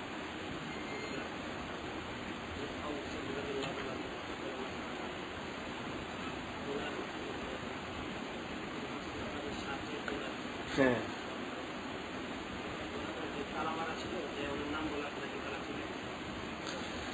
তালা মারা ছিল না, মানে ওখান থেকে স্বাভাবিক ছিলেন, যেহেতু ওখানে ওই আল্লাহ বেসাল শরীফের পরে যখন ওনাকে রজব শরীফে রাখা হইলো আল্লাহ হাবিবকে, তখন এখানে হযরত উম্মুল আয়েশা সিদ্দিকা রাদিয়াল্লাহু তাআলা আনহা, অন্য উম্মুল ওনারা থাকতেন, হযরত ফাতেমা রাদিয়াল্লাহু তাআলা আনহা। উনি তো 6 মাস একাধারে এখানেই ছিলেন, ওনারা ওইখানেই অবস্থান করতেন। হয়তো কখনো কখনো দিক সিদ্ধি থাকতেন যাতে আদব আরো বেশি বজায় রাখা যায় সেই খেয়ালে, কিন্তু ওনারা ওইখানেই থাকতেন প্রায়, তো খোলাই ছিল। তবে আফজালুন নাস বাদ আলী আবু সিদ্দিক উনি বলছেন যে তোমরা আল্লাহকে এটা বলো যে আপনার যে খাদেম অমুক উনি এখানে ইয়ে করতে চান, যদি আল্লাহ অনুমতি দেন তাহলে তো অনুমতি দিচ্ছেন উনি। ওখানে যারা ছিলেন তারা শুনছেন, আর এটা না শোনার কি আছে এটা। তখন তো যেহেতু তখন যখন দেওয়া হইল ওনাকে, তখন পর্যন্ত যেহেতু হযরত ফাতেমা রাদিয়াল্লাহু তাআলা তো 6 মাস পরে উনি বেসাল শরীফ লাভ করলেন, তো উনি তো এখান থেকে ওনার যেখানে আলাদা রজব শরীফ করেন সেখানে নিয়ে গেলেন। আর এখানে উম্মুল মুমিনিন রাদিয়াল্লাহু তাআলা ওনারা ছিলেন, শুধু ওনারা হুজুর শরীফে থাকতেন, ওনারাই জিয়ারত করতেন সবসময়, এবং ওখানে ওনারা রাত্র কাটাইতেন, অনেক ওখানে ঘুমাইতেন না, পাশে ঘুমাইয়ে থাকতেন, সারাক্ষণে অবস্থান করতেন। তারপর যখন পরবর্তী সময় যখন উমর বিন খাত্তাব রাদিয়াল্লাহু যখন করা হইল, তখন তাকে যেহেতু উনি একদম মাহরাম গায়ের মাহরাম উনি, কাজে ওখানে তখন তার থাকার চলে না, তখন ওনারা সবাই পাশে থাকতেন, পাশে হুজুর শরীফ জিয়ারত করতেন পর্দা করে গিয়ে। কারণ এর আগে তো যেহেতু আফজালুন নাস বাদ আবু সিদ্দিক উনি আসার আগে সবাই এইভাবে যেতেন সাধারণভাবে, ওখানে তার কোনো ইয়ের প্রয়োজন ছিল না। যখন আফজালুন নাস বাদ আবু সিদ্দিক উনি ওনাকে যখন এখানে রাখা হইলো, তখন উম্মুল আয়েশা সিদ্দিকার যখন বেরিত সবাই ওনার পর্দা করে আসতেন জিয়ারত, যেহেতু উনি ফিতা কাজে ওনার পর্দার শর্ত ছিল না। তারপরে যখন উমর বিন খাত্তাব যখন ওনাকে রাখা হইলো, তখন আয়েশা সিদ্দিকা উনি নিজে পর্দা করে আসতেন, তখন এখানে আর কেউ থাকতেন না। এখন তো দরজা সব সিস্টেম হয়েছে, যেটা পরবর্তী সময় হয়েছে সেটা আলাদা, তখন তার কিছু ছিল না। এবং হযরত ওমর বিন খাত্তাব যখন রাখার জন্য বলা হলো, যখন আর্য করলেন, তখন উম্মুল আয়েশা সিদ্দিকা বলছিলেন যে আসলে আমি চিন্তা করছিলাম যে জায়গাটা আমার জন্য, যেহেতু হুজুর শরীফের মালিক তো উনি, ওইটা ওনার হুজুর শরীফ, ওনার অনুমতি ছাড়া তো এখানে কেউ থাকতে পারবে না। আর হযরত আবু বকর সিদ্দিক আফজালুন বাদী উনি তো ওনার পিতা, কাজে ওনার তার অনুমতির দরকার নেই ওনার, সেই হিসেবে উনি এইভাবে থাকতে পারেন। আর ওমর বিন খাত্তাব উনি যখন থাকতে চাইলেন যে আমাকে ওখানে আমার দাফন মোবারক সম্পন্ন করা হোক, তাহলে যেহেতু এটার মালিক হচ্ছেন উম্মুল আয়েশা সিদ্দিকা রাদিয়াল্লাহু তাআলা আনহা, ওনার অনুমতি ছাড়াতে হবে, ওনার অনুমতি দিতে হবে। উনি অনুমতি দেন, এরপরে আল্লাহ ভাবিকে জিজ্ঞাসা করা হোক, তারপর উনি যদি অনুমতি দেন তখন উনি থাকবেন।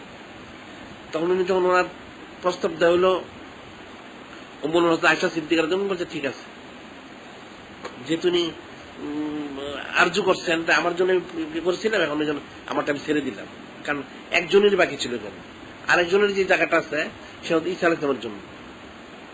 পরে আবার ওনার ব্যাপারটা জিজ্ঞাসা করলেন, আল্লাহ বলছেন ঠিক আছে, তখন উনি কোনো ইয়ে করেন।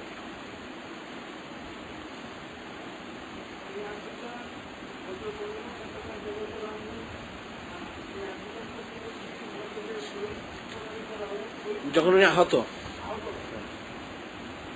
তখন, হ্যাঁ ওনারা উনি তো জানাতুল বাকিতে, আর আলী তো কুফাতে নজফে, কুফা নজফ। এখন জায়গা খালি আছে ঈসা আলাইহিস সালামের জন্য।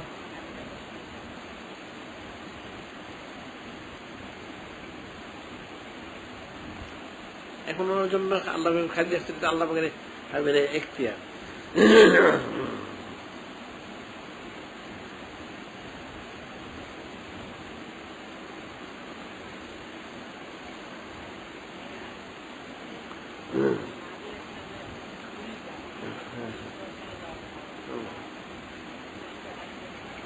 হ্যাঁ, কিছু করে থাকবে ওনারা ঈসা আলাইহিস সালামের এটা খেদমত আঞ্জাম দিবেন।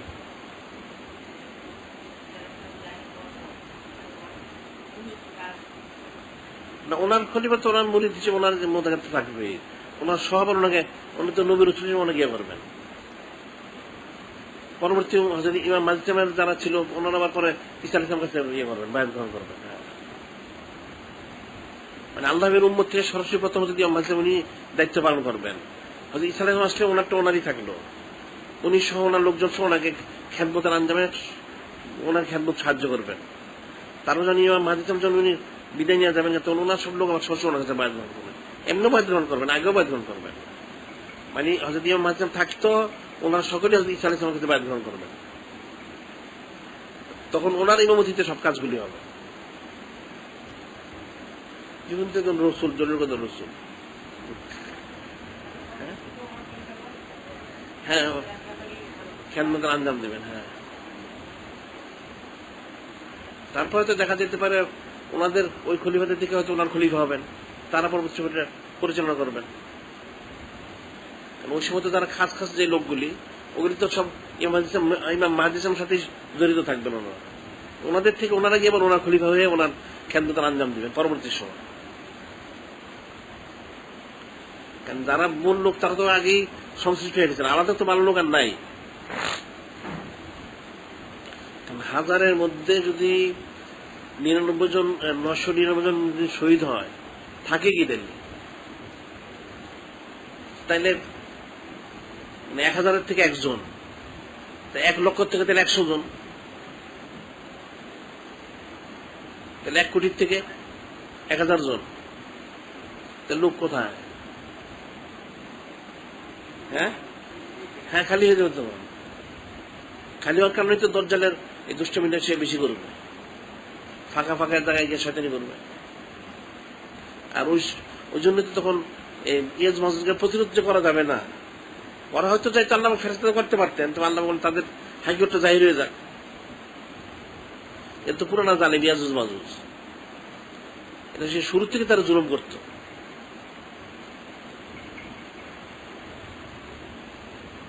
আর তখন আমার বলা হয়েছে বিষয় যেটা, সেটা হচ্ছে তখন কিয়ামতের শেষ মানে কাছাকাছি সময়, তখন ওই সমস্ত গাছের বা ফসল ফলাদি অনেক বেশি হবে। একটা আনার ফল সেটা মানে কয়েকজন মিলে মানে যদি খায় তাও শেষ করতে পারবেন। তখন দামও বেশি হবে, যে একটা গরুর মাথার দাম ১৫০ স্বর্ণ মুদ্রা হবে,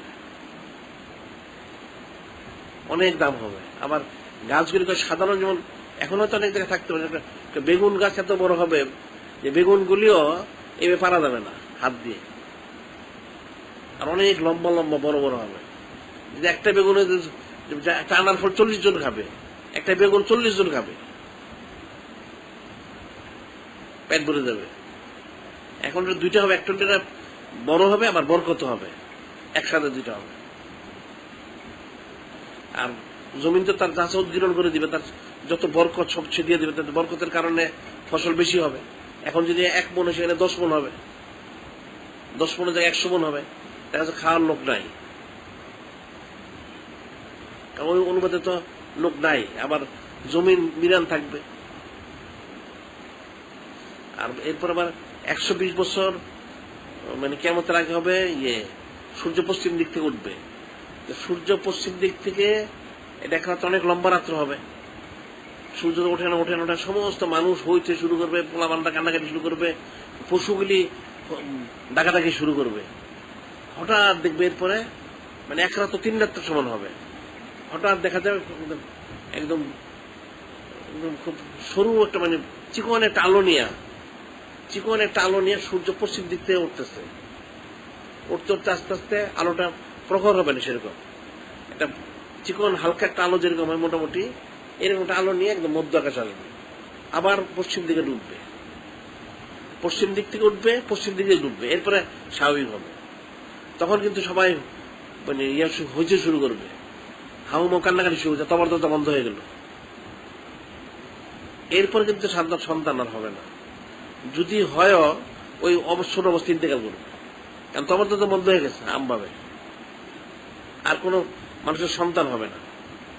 যদি সন্তান হয় তাহলে সে ওই মাসুম হিসেবে তার ইন্তেকাল হয়ে যাবে।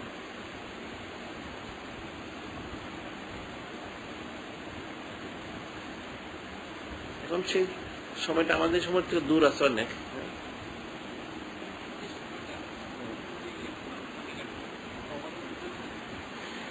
না কেন ইয়ে হচ্ছে না, হাত তো সকাল হচ্ছে না কেন? তখন বুঝতে পারবে না, তবা করবে, করতে বুঝতে পারবে না।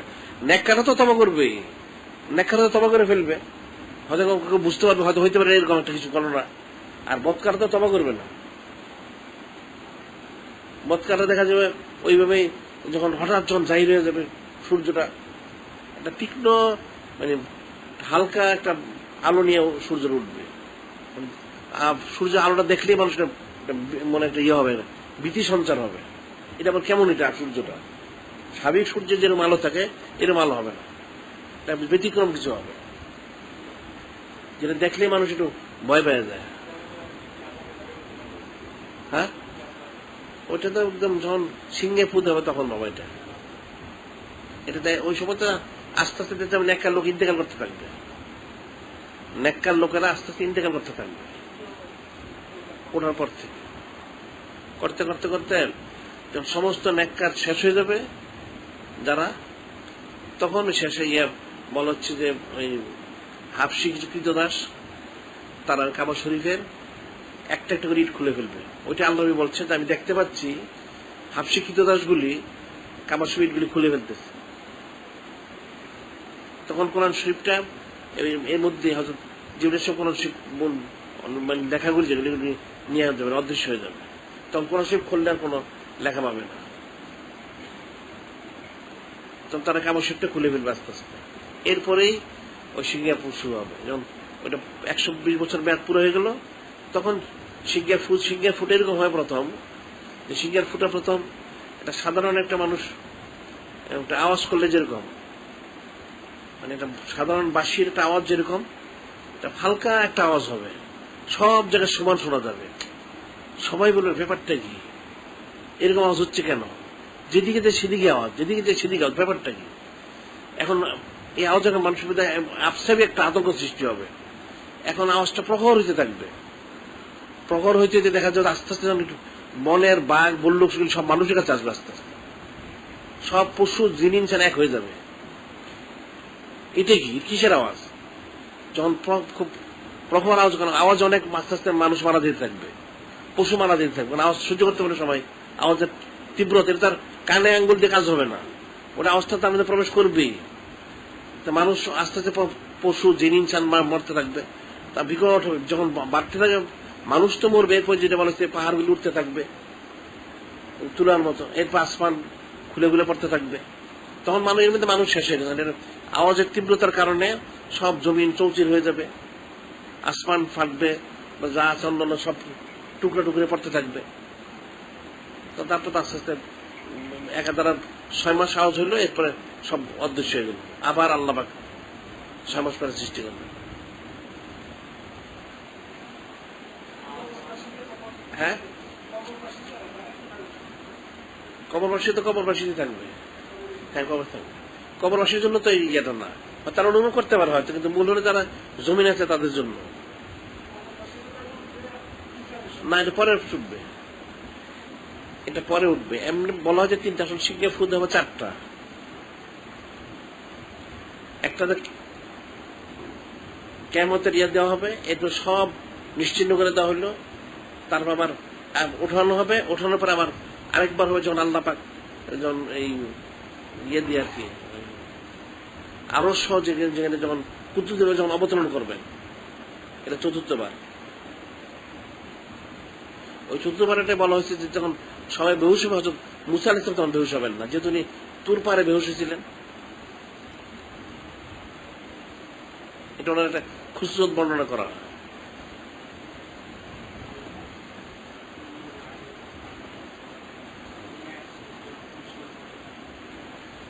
এটা হইল এখন কুল্লু বানালে ফান ওয়াব কুদর রব্বিকা যুল জালালি ওয়াল ইকরাম, সমস্ত ধ্বংস আল্লাহ পাক ছাড়া কেউ থাকবে না। এটার দুইটা অবস্থা আছে। একটা অবস্থা হচ্ছে যখন সব ফান হয়ে যাবে তখন, তারপরে 9টা জিনিস থাকবে অস্তিত্ব। আরশ, কুরসি, লৌহ, কলম, সিংহা, রূহ, আমল নামা, আর হলো আরশ, কুরসি, লৌহ, কলম, বেহেশত, দোজখ, রূহ, সিংহা, আমল নামা, 9টা জিনিস। আরশ, কুরসি, লৌহ, কলম, বেহেশত, দোজখ, রূহ, আমল নামা, সিংহা, এই 9টা জিনিস থাকবে কিছুক্ষণের জন্য। এই 9টা জিনিস ছাড়া সব হবে। এরপর কিছুক্ষণের জন্য দ্বিতীয় যখন দাপে যাবে তখন আল্লাহ তখন কুল্লু বানালে ফান, দ্বিতীয় তখন সবকিছু ওইগুলো ওই এই সমস্ত বিষয়গুলো কিছুক্ষণের জন্য ইয়ে হয়ে যাবে, ফানা হয়ে যাবে। আল্লাহ তখনই লেমানি মুলকুল ইয়াউম, রাজত্ব কার? আল্লাহ, লিল্লাহি ওয়াহিদুল কাহার, আল্লাহ পাকের একমাত্র। এখন এখানে একটা প্রশ্ন আছে, সেটা হলো যে সবকিছু ফানা হয়ে গেল, তাহলে আল্লাহর হাবিব যিনি নবীদের ওনার তাহলে উনি কোথায় থাকবেন? উনি আসলে ওই যে প্রথমে কুদ্দুতে ছিলেন, উনি কুদ্দুতেই থাকবেন। আল্লাহ হাবিবের ওনার কোনো ফানা নাই, উনি ফানা হয়ে বাঁকা হয়ে রয়েছেন। আল্লাহ হাবিব যখন ওই সৃষ্টির শুরুতে যে উনি কুদ্দুতে বললেন আমি কুদ্দুতে ছিলাম, ওই কুদ্দুতের মধ্যে উনি থাকবেন, প্রবেশ করবেন। যেহেতু আল্লাহ হাবিবের সাথে কোনো মানে আসমান জমিনে আরশ করছে, লৌহ, কলম, বেহেশত এর কোনো সম্পর্ক নাই। আল্লাহ যখন আল্লাহ সৃষ্টি করলেন তখন কিছুই ছিল না। আল্লাহ কে নূর, আল্লাহ নূরি, কোন জিনিস প্রথম সৃষ্টি করলেন? আল্লাহ হাবিবের ওজুদ মুবারককে। তো কোথায় ছিলেন? আল্লাহ কুদরতের মধ্যে, বিল কুদরত, মানে কুদরতের মধ্যে। আল্লাহ কুদরতের মধ্যে আল্লাহ হাবিব অবস্থান করতেছিলেন। ঠিক আবার যখন সিংহ ফুদে যখন সব ফানা হয়ে যাবে, কেউ কারো অস্তিত্ব, তখন আল্লাহ হাবিব আবার উনি কুদরতের মধ্যে অবস্থান করতে থাকবেন। আল্লাহ হাবিবের কিন্তু কোনো ইয়ে নাই, ফানা নাই।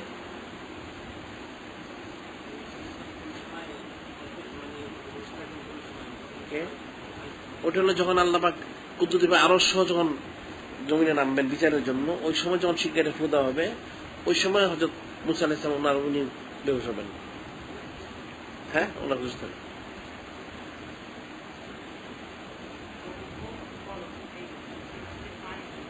লোহ হলে একটা তখত, একটা ব্ল্যাকবোর্ড আছে না, এর মানে বড় ব্ল্যাকবোর্ডের মতো, এর পাশে কলমটা আছে, কলম আছে ওটা। এই কলমটা দিয়ে কুদরতি ভাবে আল্লাহ পাক লোহ মাহফুজে সব লেখাইছে। হ্যাঁ, ওটাও থাকবে কিছুক্ষণ জন্য, এটা অদৃশ্য হয়ে যাবে। কালেমা শরীফ, আল্লাহ নাম মোবারক লেখা দিত, কলমটা ইয়ে ফেটে গেল। আল্লাহ পাকের লা ইলাহা ইল্লাল্লাহ বলতে সে ঠিকই লেগেছিল। যখন আল্লাহের নাম মোবারক লিখতেন তখন আল্লাহের রবের কারণে এবং ওনার ইয়ার কারণে কলমটা ফেটে গেল সাথে সাথে। কলমের ডিপটা যেন ফাটা দেখানো হয়, ওই কলমের ডিপটাও ফাটা আছে। যখন আল্লাহের নাম মোবারক আসলো, যখন আল্লাহ বলতে তুমি লেখো আমার এই কালেমা শরীফ প্রথম লা ইলাহা ইল্লাল্লাহু, কলম ঠিক মতোই লিখলো। যখন মুহাম্মদ রাসূলুল্লাহ সাল্লাল্লাহু আলাইহি ওয়াসাল্লাম যখন আল্লাহর নাম মোবারক আসলো, তখনই কলম ইয়েস রবের চোট এবং ইয়েস কারণে কলমটা খাদ্য মানে একটা ইয়ে করে ফেটে গেল। বিতসন্ত্রস্ত আল্লাহ নির্দেশে লেখলো ঠিকই, কিন্তু কলম খুব বিতসন্ত্রস্ত অবস্থায় এই কাজটা করেছে। আল্লাহ হাবিবের রবের কারণে কেন বাড়লো আবার? হ্যাঁ, আল্লাহ হাবিবের রবের কারণে, ওনার মর্যাদা, মর্তবা, ফজিলত সবকিছু মিলে উনি তো আল্লাহ বলছেন যে আমি তো কারো মতো না, লাস্তু কাদিকুম। কলম তো স্বাভাবিক লিখতে চাইছিল, কিন্তু কলম যখন এখানে গেল তখন সে হাইকোর্টে যখন বুঝলো তখন সে তো ইয়ে হয়ে গেল, বিতসন্ত্রস্ত সে ফেটে গেল। এই জন্য মানুষ কলমটা যে নিপওয়ালা কলম, যেগুলো নিপ, হ্যাঁ ফাউন্টেন পেন যেটাকে বলে, ওটা তো মধ্যে একটা ফাটা থাকে, ওটা কলমটা ওই সময় ফাটছে, তখন থেকে এভাবে হয়।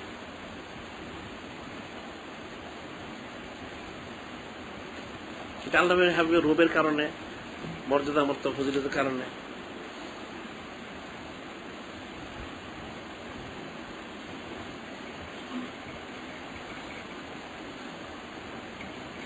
এখন সেটাই তো বলা হয়েছে যে আসমান জমিন হোক, আরশ কুরসি হোক, লৌহ কলম হোক, জিন মানে যা কিছু আছে অন্য কিছু জিন ইনসান ব্যতীত আর কি, এরা তো সবাই আল্লাহ হাবিবের কিছুটা উপলব্ধি করে। সব তো বুঝতে পারবে না, সবাই বুঝা তো প্রশ্ন হয় না, উপলব্ধি করে।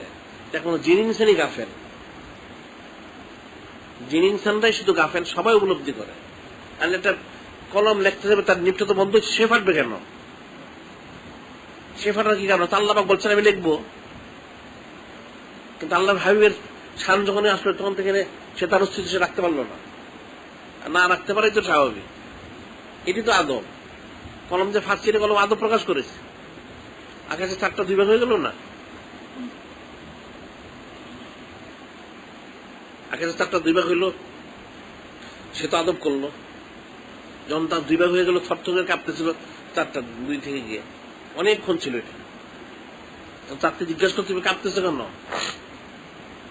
চার তো জবাব দিয়েছিল যে যিনি আল্লাহ পাকের হাবিব, নবীদের নবী, রাসূলদের রাসূল, যিনি নূরে মুজাসসাম হুজুর পাক সাল্লাল্লাহু আলাইহি ওয়াসাল্লাম, উনি আদেশ করেছেন। এখন এই আদেশ পালনে আমার কোনো ত্রুটি হয় কিনা, এই ভয়ের কারণে তার থরথর করে কাঁপতেছিল। সুবহানাল্লাহ।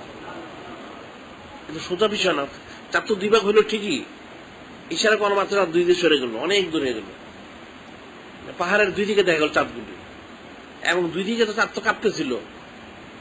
তার তুমি কাঁপো কেন? কাঁপার তো কোনো কারণ নেই। কেন কাঁপার একটি কারণ শুধু যে আল্লাহ যে নির্দেশ করতে আদেশ করেছেন, এটা আমার দ্বারা পুরা তামিল হয় কিনা, কোন কোন ত্রুটি হয়েছে কিনা বেয়াদবি। এই যে লাওয়াং জাল্লাহ হাজাল কোন আল্লাহ জাবালি লড়াই তো খাসিয়াম মোতাসমিন খাসিয়াতিল্লাহ, কোরআন শরীফ যদি পাহাড়ে নাজিল দিতে, কোরআন শরীফ পাহাড় তো বরদাস্ত করতে পারতো না, টুকরো টুকরো হয়ে যেত।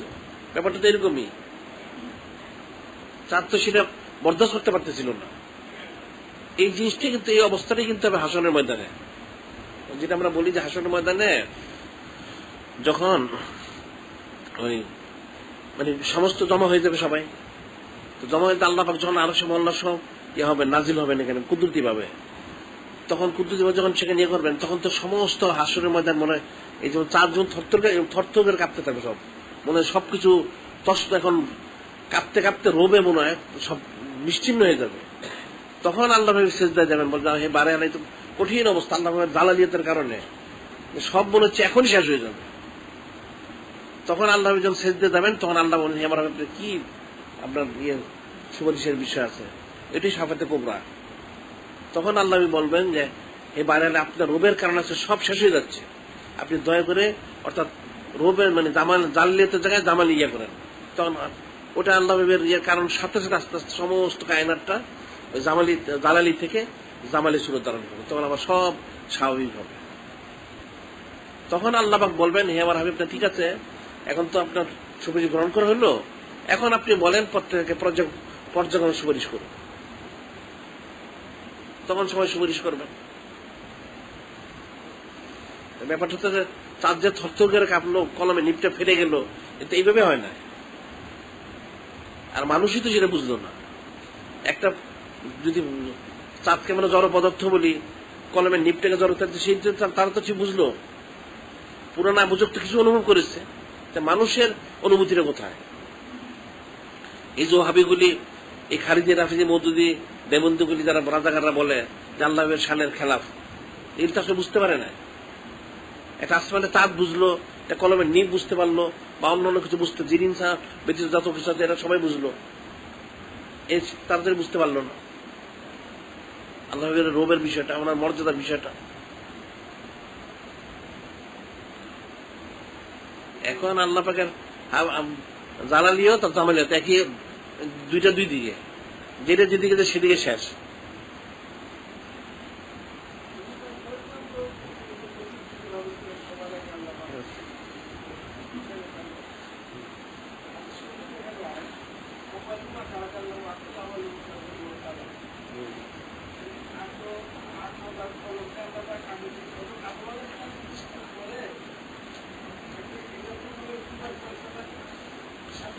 না না, এটা ছিল আল্লাহ সৃষ্টি করার পরে এটা হচ্ছে দুই ধাপে দুইটা প্রথম। সবটা তো এখন উমুকটা প্রথম। যেমন তাহলে ইসলাম প্রথম গ্রহণ করছেন কে?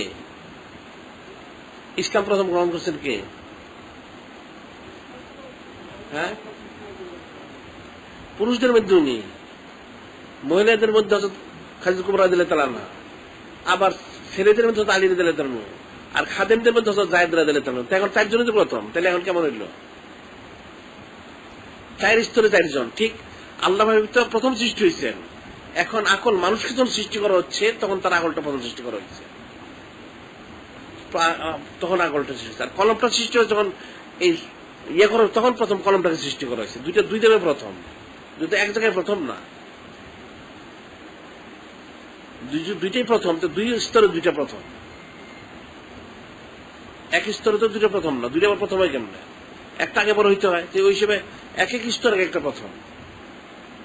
এখন এরা ওই বাতিল ফেরকা বদ মাযহাবের লোকগুলি বলে যে আল্লাহ কলম সৃষ্টি করছেন আগে, আল্লাহ আকল। আকল কি ফাঁকে বাতাসের মধ্যে আসলো, না কলম বাতাসের মধ্যে আসলো? এদের অজ্ঞতা মূর্খতা। এরা আল্লাহ পাক তো প্রথম আল্লাহ হাবিবের ওজুদ ওর সৃষ্টি করছে, নূরা নবীকে মিন নূরিহি, ওখান থেকে সৃষ্টি করে আল্লাহ পাকের হাবিবের ওজুদ মোহর সৃষ্টি করলেন, আল্লাহ হাবিবের ফয়সালা করে। এরপর সেখান থেকে একটা অংশ নিয়ে ধাপে ধাপে প্রথম একটা সৃষ্টি করলেন। মানুষের যখন হইলো তখন আকলটা প্রথম সৃষ্টি করা হইলো। এখন এই সমস্ত লিপিবদ্ধ করার ব্যাপার যখন আসলো তখন কলমটা সৃষ্টি করা হইলো। এইভাবে ধাপে ধাপে গেল। ওদের সবসময় সবটা তো একভাবে না।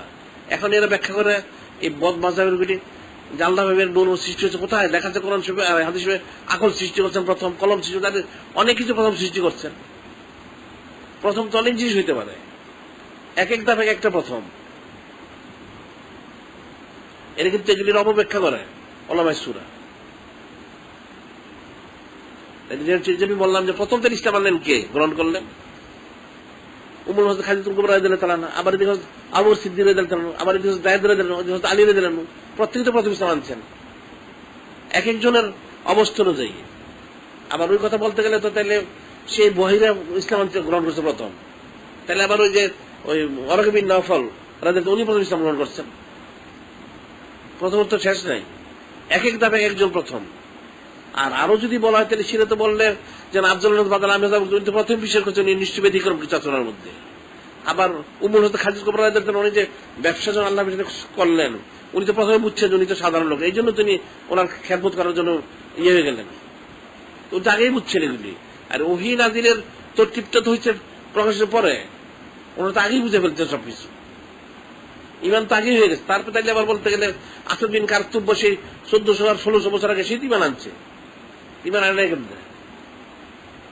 কিন্তু প্রত্যেক জায়গায় প্রথম, দ্বিতীয় কে দিলে সবাই সবার জায়গায় প্রথম। হ্যাঁ হ্যাঁ, ওনারা তো রোজা আদালের প্রথমে সৃষ্টি হতে ইমান আইনে বসছে, ওনারা তো তার প্রথমে ইমান আনছেন। ওনাদের তো আছে, মানে ওনারা বাদ দেওয়ার ক্ষেত্রে আমরা বললাম এখানে ফিকিরের বিষয় তো সব জায়গায় আছে, ফিকিরটা নাই কোথায়? এখন আল্লাহ ভাবের মর্যাদা ওলামায়ে সূরা হোক, আর ওয়াহাবি খারিজি রাফিজি মুতাজিলি হোক, বদুই দেওবন্দি হোক, আর এই রাজাকার, এটা বুঝবে না কোনোদিন, এটা কোনোদিন বুঝবে না। আল্লাহ ভাবের মর্যাদায় রাষ্ট্র বুঝে না। আল্লাহ ভাবের মর্যাদা তো আল্লাহ পাকই প্রকাশ করেছেন, আল্লাহ ভাবি প্রকাশ করেছেন। নবী রসুল যারা ওনাদেরকে ওনাদের নবুয়ত রাসূল প্রকাশ করা হইল না, ওনার আল্লাহ ঈমান আনার খেদমত না করা সত্য না দেওয়া পর্যন্ত, এটা কি সোজা জিনিস নাকি? এটা কি প্রয়োজন ছিল? আল্লাহ আমি সৃষ্টি করছি, আমার সৃষ্টি যে নিচ্ছে সেটা করবে। ওই তো বললেন না তো আমার হাবিবের বাইরে কেউ যেতে পারবে না।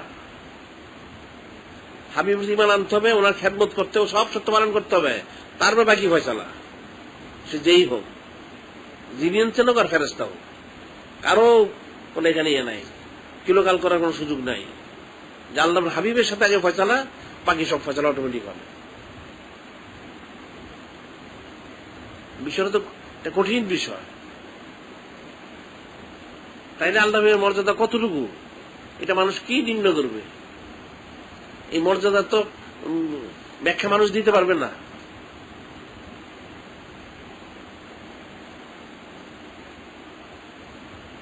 কুল্লু কুল্লু মান আলাইহা ফান ওয়া ইয়াবকা ওয়াজহু রাব্বিকা যুল জালালি ওয়াল ইকরাম, সব শেষ হয়ে যাবে। আল্লাহ পাক থাকবেন। যেমন আল্লাহ পাক থাকবেন তো আল্লাহ পাকের কুদরত থাকবে না, আল্লাহর কুদরত থাকবে না। কোনটা কুদরত কি থাকবে না? থাকবে না। তাহলে তো আল্লাহর ভিতরে কুদরতের মধ্যে আছেন, তাহলে উনি আবার থাকেন না কেমনে? আল্লাহ হযরত জাবের বলেন যে আকবিনে আন আউয়ালি শাইইন খালাকাল্লাহু ক্বাবলা আল আশিয়া নূরান নবী মিন নূরিহি। কি করলেন হে আল্লাহ নবী, আমার বেআবি আন্ত উম্মি, আমার পিতামাতা কুরবান হোক, বলেন যে আল্লাহ পাক প্রথম তোমার যে আল্লাহর হাবিব যে নবী ওনার ওজুদ মোবারক ওনাকে সৃষ্টি করেছেন। ইয়াদুমিল কুদরত হাইসু আল্লাহ তাআলা, কুদরতের মধ্যে অবস্থান করতেছেন যেখানে আল্লাহ পাক চান। অর্থাৎ এই জিনিসটা মানুষের আকলের বাইরে, এটার বর্ণনা করলে মানুষ বুঝবে না। হাইসু আল্লাহ তাআলা, আল্লাহ পাক যেখানে চান তিনি আল্লাহর কুদরতের মধ্যে অবস্থান করেছেন। তো কুদরতে যদি অবস্থানই করেন তাহলে কুদরত থাকবে না, কুদরত থাকবে না, তাহলে সব ফানা হয়ে গেল, কুদরত থাকতে হবে। আল্লাহ পাকের যে কতগুলি বলা হচ্ছে যে কয়েকটা নাম, মানে হাকিকি সিফত যেটা, তার মধ্যে একটা কুদরত আল্লাহর হাকিকি সিফত। সিফত তো অনেক রকম আছে, কুদরত থাকবে।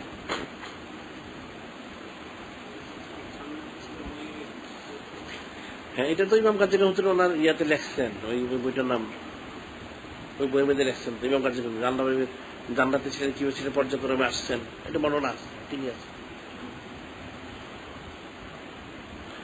এখন এটাকে আল্লাহ পাক হয়তো এক একভাবে একই সময় রাখা পছন্দ করছে, সেভাবে রাখছেন। হ্যাঁ,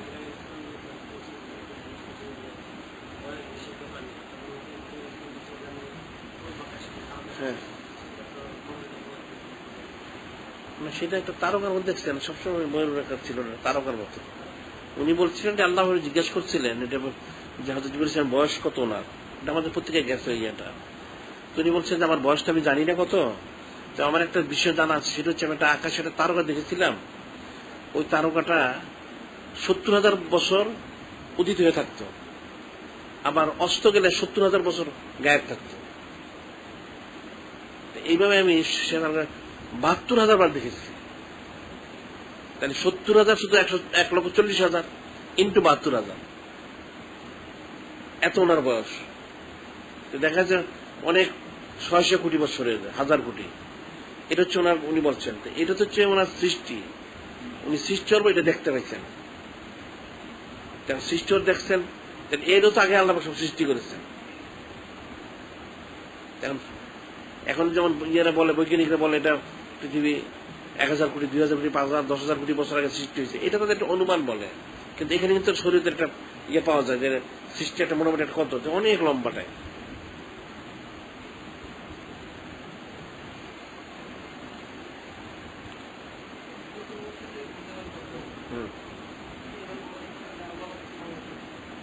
হ্যাঁ, অবশ্যই আল্লাহ শুধু তো ঠিকই তো আছে। হ্যাঁ, ঠিকই তো আছে, কুদরতের মধ্যে অবস্থান আর কি আসলে। হ্যাঁ, ডিউটি করবেন, ফেরেশতার কাজ থাকবে না। যেমন সাধারণ বলা হয় একটা লোক ইন্তেকাল করলে তার যে ফেরেশতা কেরামান কাতিবিন যে লেখক, এই ফেরেশতারা তার কবরে বসে তার জন্য ইয়ে করতে থাকে, মাগফিরাত কামনা করতে থাকে নেককারদের জন্য। আল্লাহ যাদের জন্য যে ফেরেশতা তারা ওই ডিউটি করবে। যেমন মানুষ যখন জান্নাতে অর্থাৎ কিয়ামত হয়ে যাবে, ফেরেশতাদের ডিউটি তো থাকবেই, আল্লাহর কুদরত থাকবে না, কুদরত থাকলে তো ডিউটিও থাকবে। এখন তখন কে কি করবেন সেটা আল্লাহ পাক ফয়সালা করবেন, কুদরত থাকবে। এখন আল্লাহ পাক এত, এখন যেমন সাধারণ বলা হয়েছে একটা লোক, সাধারণ লোককে 10 বেহেশত আর 10 দুনিয়ার মতো বেহেশত দেওয়া হবে। আম বেহেশতি, সাধারণ বেহেশতি সে পৃথিবীর 10 গুণ পাবে একটা সাধারণ বেহেশতি। তাহলে এখন 10 গুণ একটা লোক পাবে, খাস যারা তার কত গুণ পাবে?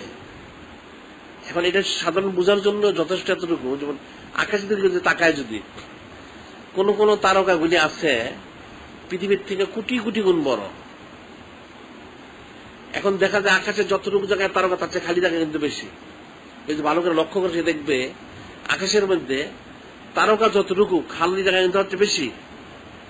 এখানে তো একটা অনুভব করা যায় কত বড় দুনিয়াটা। একটা তারকা যদি পৃথিবীতে কোটি কোটি গুণ বড় হয়, সেটার ফয়সালা কি? 10 দুনিয়া কোনো কোটি দুনিয়া দিলে কি আল্লাহ পাকের তো শেষ নাই?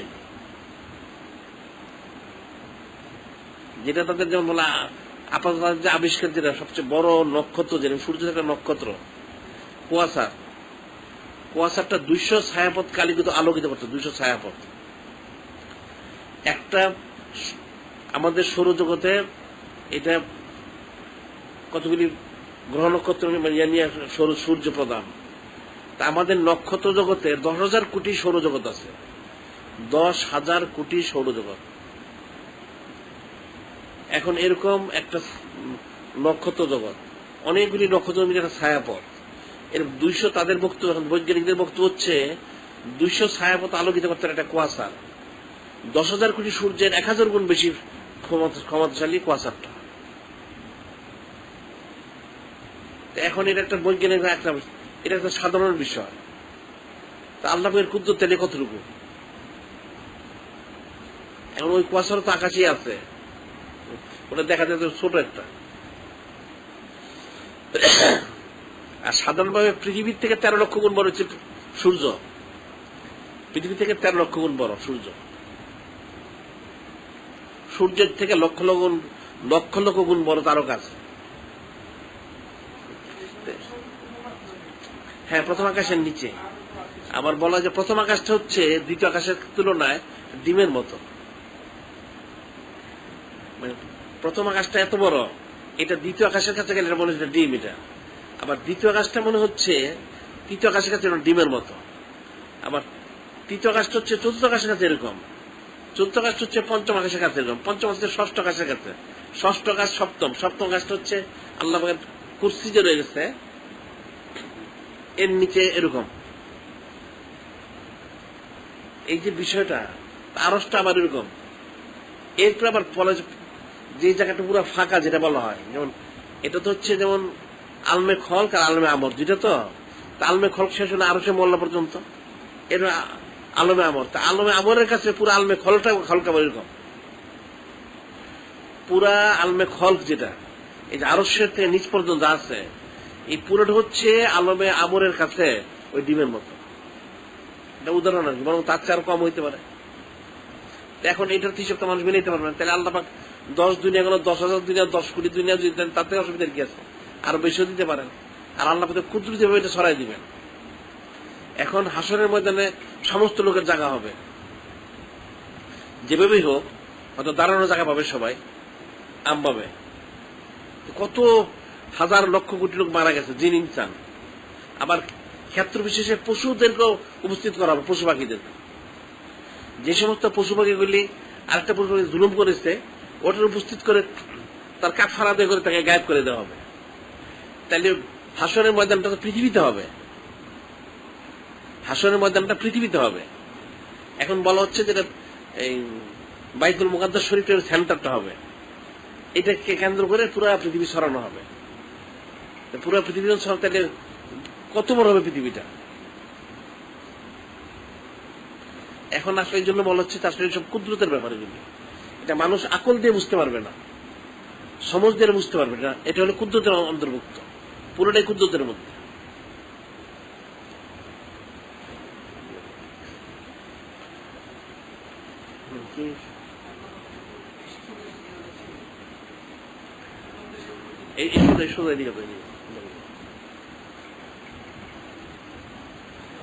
এখন সেটা আল্লাহ পাকের কুদরতের অধীনে, আল্লাহ পাক ফয়সালা করবে।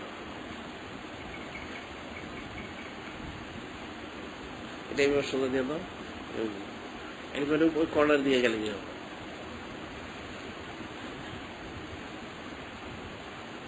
এখন আল্লাহ পাকের কুদরতের শেষ নাই, আর যেটা বলেছে আল্লাহ পাকের রহমতের শেষ নাই, আর আল্লাহ পাকের জালালিয়াতেরও শেষ নাই। আসলে আল্লাহ পাক এত দয়ালু, ওটা যদি হাকিকত ফাঁস হয় তাহলে তো অনেক কিছু। আর আল্লাহ পাক এত মুসলমান হবে, গোসল করে আসছে, পাখির ধরতে বলো, যে মুসলমান হবে পাখির ধরো।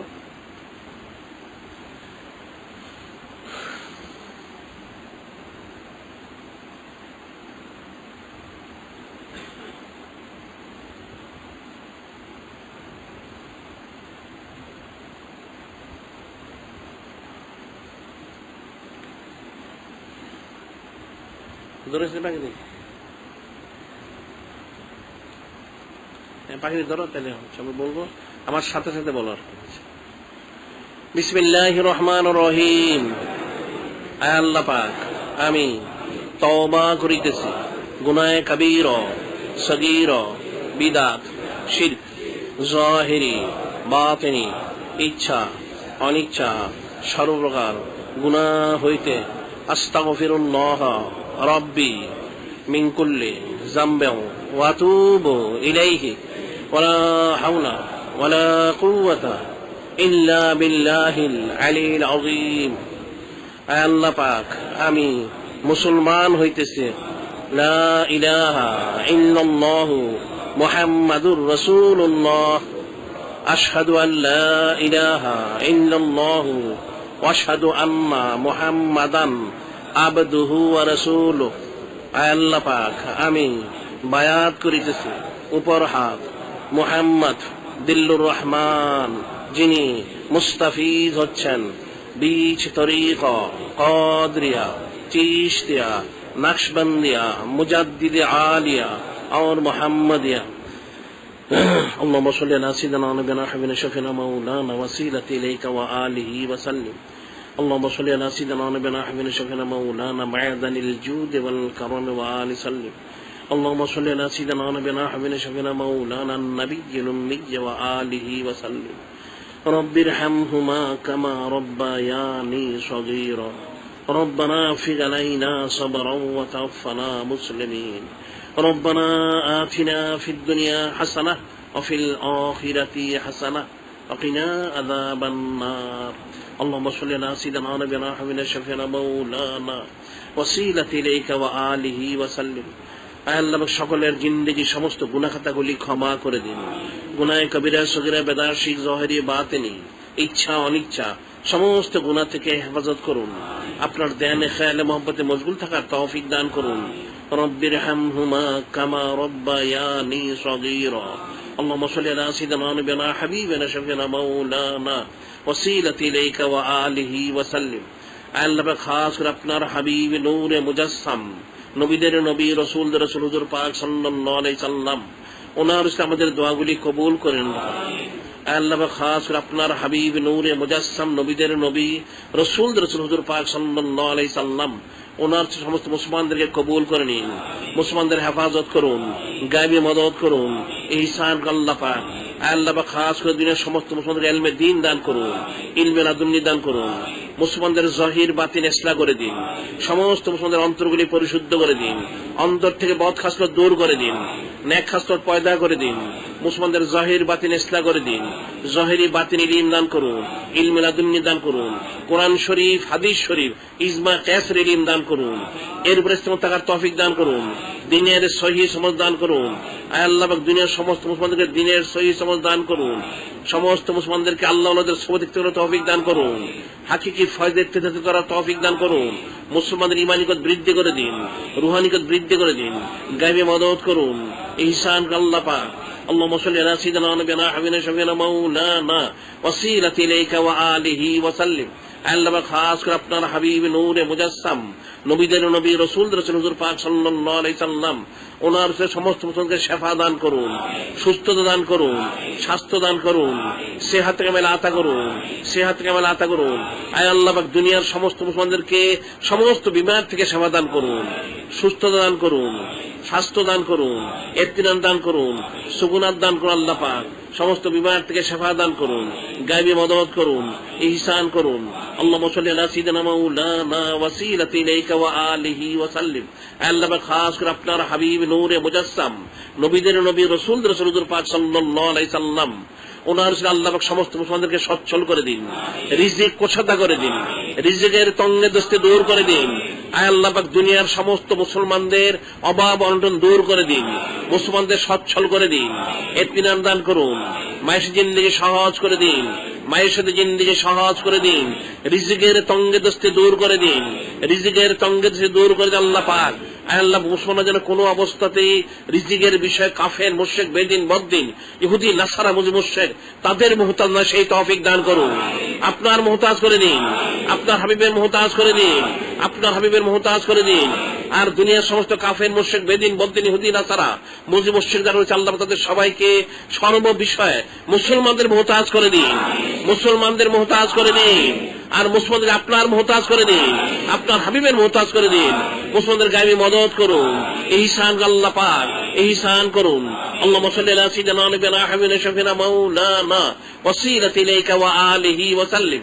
আল্লাহ খাস করে কাফের মুশরিক বেদিন বদ্দিন ইহুদি নাসারা মুজি মুশরিকরা ওলামায়ে সুরা মুসলমানদের জুলুম করে যাচ্ছে, জুলুম করার চক্রান্ত করে যাচ্ছে এবং ঈমান নষ্ট করার ষড়যন্ত্র করে যাচ্ছে আল্লাহ পাক এই সমস্ত কাফের মুশরিক বেদিন বদ্দিন ইহুদি নাসারা মুজি মুশরিক ওলামায়ে সুরাকে আল্লাহ পাক হেদায়েত দান করুন, এদেরকে হেদায়েত দান করুন, এদেরকে হেদায়েত দান করুন। যদি হেদায়েত নসিবে না থেকে তাকে নিস্তানাবুদ করে দেয়, নিশ্চিহ্ন করে দেয়, অস্তিত্ব বিলীন করে দেয়, এদেরকে মিটিয়ে দেয়। এরা যেন কোন অবস্থাতে মুসলমান ঈমান নষ্ট করতে না পারে সেই তৌফিক দান করুন, মুসলমানদের জুলুম করতে না পারে সেই তৌফিক দান করুন, মুসলমানদের ক্ষতি করতে না পারে সেই তৌফিক দান করুন। আল্লাহু খায়রুন হাফিজাও ওয়া হুয়া আরহামুর রাহিমিন।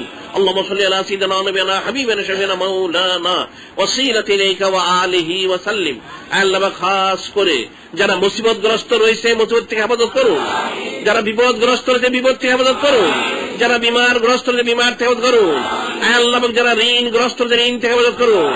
আল্লাহ সবাইকে সর্বপ্রকার আপদ বিপদ মুসিবত ফিতনা ফাসাদ মামলা মুকদ্দমা আযাব গজব থেকে হেফাজত করুন। আসমানি বালা জমিনি বালা সমস্ত বালা মুসিবত থেকে হেফাজত করুন। খাস খায়ের বরকত নাজিল করুন, মায়ের জিন্দেগি সহজ করে দিন, এই 3 বছর করবার তৌফিক দান করুন। রব্বির হামহুমা কামা রব্বায়ানি সগীরা, রব্বির হামহুমা কামা রব্বায়ানি সগীরা, রব্বির হামহুমা কামা রব্বায়ানি সগীরা।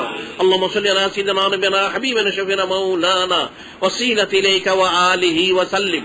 আল্লাহ খাস করে আমাদের দৈনিক আল ইহসান মাসিকাল বায়ানাত পত্র পত্রিকা কি যা কিছু বের হচ্ছে হয়েছে হবে সব কবুল করে নিন, সব কবুল করে নিন, সারা বিশ্বে ছড়িয়ে দিন, সারা বিশ্বে ছড়িয়ে দিন। এর সবকে হেদায়েত দান করুন, আপনার মতে মত করে দিন, আপনার হাবিবের পথে মত করে দিন এবং খাস করে আঞ্জুমান আল বায়ানাতের মজলিসগুলি কবুল করে নিন, সারা বিশ্বে ছড়িয়ে দিন, সারা বিশ্বে ছড়িয়ে দিন।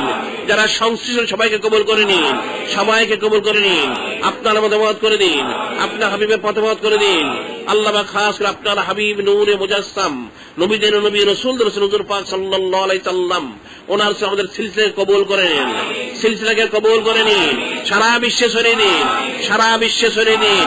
ইলা ইয়াউমুল কিয়ামা, ইলা ইয়াউমুল কিয়ামা যারা দাখিল হয়েছে হচ্ছে সবাইকে কবুল করে নিন, সবাইকে কবুল করে নিন, আপনার মতে মত করে দিন, আপনার হাবিবের পথে মত করে দিন, গায়েবী মদত করুন, ইহসান আল্লাহ পাক ইহসান করুন। আল্লাহুম্মা সাল্লি আলা সাইয়্যিদিনা নাবিয়িনা হাবিবিনা শাফিনা মাওলানা ওয়াসিলাতি ইলাইকা ওয়া আলিহি ওয়া সাল্লিম। আল্লাহ খাস দুনিয়ার সমস্ত মুসলমানদের সকলের সকল নেক মকসুদ পুরা করে দিন, দুনিয়ার সমস্ত মুসলমানদের সকলের সকল নেক মকসুদ পুরা করে দিন, সকলের নেক দোয়াগুলি কবুল করে নিন, নেক দোয়াগুলি কবুল করে নিন। আল্লাহ পাক সকলের স্মরণ শক্তি বৃদ্ধি করে দিন, স্মরণ শক্তি বৃদ্ধি করে দিন। কোরআন শরীফ হাদিস ইজমা কিয়াস পড়লে এবং শুনলে সেটা যেন মনে থাকে সেই তৌফিক দান করুন, সেই তৌফিক দান করুন। আল্লাহ সবাইকে হাকিকি মুসলমানের তৌফিক দান করুন, যে ঈমান এনেছে তাকে আল্লাহ ঈমানের সাথে থাকার তৌফিক দান করুন, ইসলামের সাথে থাকার তৌফিক দান করুন, আপনার উপরে সাথে থাকার তৌফিক দান করুন, আপনার হাবিবের সাথে থাকার তৌফিক দান করুন। আল্লাহ পাক সবাইকে দ্বীনের সহি সমঝ দান করুন, ইলমে দ্বীন দান করুন, ইলমে লাদুন্নি দান করুন, যাহিরি বাতিনি ইলম দান করুন, যাহিরি বাতিনি ইলম দান করুন। ঈমানিকে বৃদ্ধি করে দিন, সকলেরকে আল্লাহ পাক সচ্ছল দান করুন, সকলের রিজিক কোষাদা করে দিন, রিজিক কোষাদা করে দিন। আল্লাহ পাক রিজিকের ব্যাপারে যেন কারো পেরেশান হতে না সেই তৌফিক দান করুন, কোন মুসলমান যেন রিজিকের জন্য পেরেশান না সেই তৌফিক দান করুন। সমস্ত মুসলমানদের কুদরতি রিজিক দান করুন, কুদরতি রিজিক দান করুন, গায়বী রিজিক দান করুন, রিজকুন কারীম দান করুন। আল্লাহ পাক আল্লাহ মুসলমানকে রিজকুন কারীম দান করুন, গায়বী মদত করুন, ইহসান করুন। আল্লাহ পাক সমস্ত মুসলমানকে সচ্ছলতা দান করুন, ইতমিনান দান করুন, বিমার থেকে সেবা দান করুন, বিমার থেকে সেবা দান করুন, সুস্থতা দান করুন, স্বাস্থ্য দান করুন। আল্লাহ পাক ঈমানিকত বৃদ্ধি করে দিন, রুহানিকত বৃদ্ধি করে দিন, গায়বী মদত করুন, আপনার মতে মত করে দিন, আপনার হাবিবের পথে মত করে দিন। ইস্তেকামত দান করুন। আল্লাহ পাক ইস্তেকামত দান করুন, দিনের সহি সমঝ দান করুন, দিনের সহি সমঝ দান করুন। اللهم صل على سيدنا نبينا حبيبنا شفينا مولانا وسيلة إليك وآله وسلم আল্লাহ খাস করে আপনার হাবিব নূরে মুজাসসাম নবীদের নবী রাসূলদের রাসূল হুজুর পাক সাল্লাল্লাহু আলাইহি সাল্লাম ওনার উচিত আল্লাহ পাক আপনার মহব্বত দান করুন, আপনার হাবিবের মহব্বত দান করুন, আল্লাহ ওনাদের মহব্বত দান করুন, জান্নাতের শাইখের মহব্বত দান করুন, আপনার সন্তুষ্টি দান করুন, আপনার হাবিবের সন্তুষ্টি দান করুন, আল্লাহ ওনাদের সন্তুষ্টি দান করুন, জান্নাতের শাইখের সন্তুষ্টি দান করুন, ইত্মিনান দান করুন, সুমনাত দান করুন, গায়বী মদদ করুন আল্লাহ পাক, গায়বী মদদ করুন। আল্লাহুম্মা সাল্লি আলা সাইয়্যিদিনা নবিয়িনা হাবিবিনা শাফিনা মাওলানা ওয়াসিলাতি ইলাইকা ওয়া আলিহি ওয়া সাল্লিম। আল্লাহ খাস করে আপনার হাবিব নূরে মুজাসসাম নবীদের নবী রাসূলদের রাসূল হুজুর পাক সাল্লাল্লাহু আলাইহি সাল্লাম তিনি যা চেয়েছেন সেটা দান করুন, যা থেকে পানা চেয়েছেন পানা দান করুন। আল্লাহুম্মা সাল্লি আলা সাইয়্যিদিনা নবিয়িনা হাবিবিনা শাফিনা মাওলানা ওয়াসিলাতি ইলাইকা ওয়া আলিহি ওয়া সাল্লিম। সুবহানা রাব্বিকা রাব্বিল ইজ্জাতি আম্মা ইয়াসিফুন, সালামুন আলাল মুরসালিন, আলহামদুলিল্লাহি রাব্বিল আলামিন। কি আছে? কি আছে? আল্লাহ জলদার হাতে রাখতে পারবো, এটা করবো হাতে রাখতে আর লাগবে কি আরেকটা লাগবে। প্রথম পৃষ্ঠার মাঝামাঝি পাঁচ আনফাস, যার যার পাশে দেখা পাঁচ আনফাস এদিকে দেখতে হবে বাবা, এদিকে পাঁচ আনফাস শব্দের অর্থ শ্বাস প্রশ্বাস, এটা মুখে কোনো আওয়াজ হবে না, এটা শ্বাস ছাড়তে লা ইলাহা টানতে এইভাবে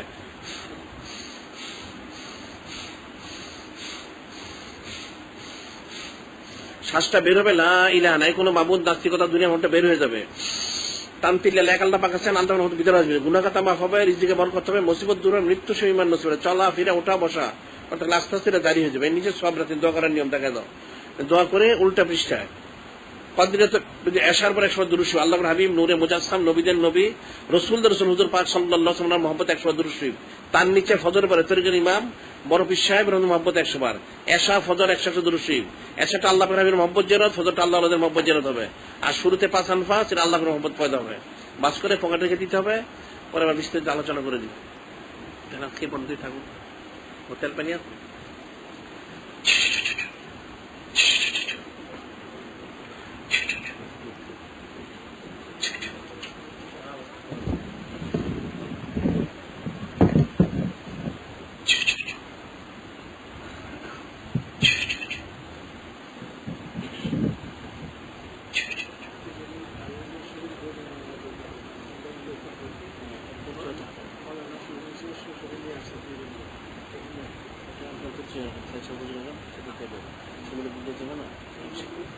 সকালে 6টার দিকে রাত্রে এসে থাকতে হবে, সকালে এসে দিতে পারবো আলাপ করতে হবে, আপনার আলাপ করে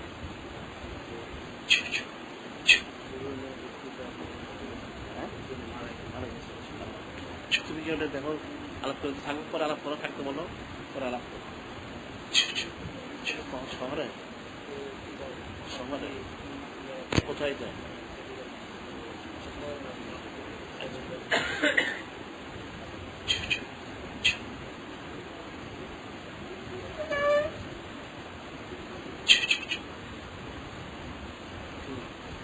চলছে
গেল কয়টা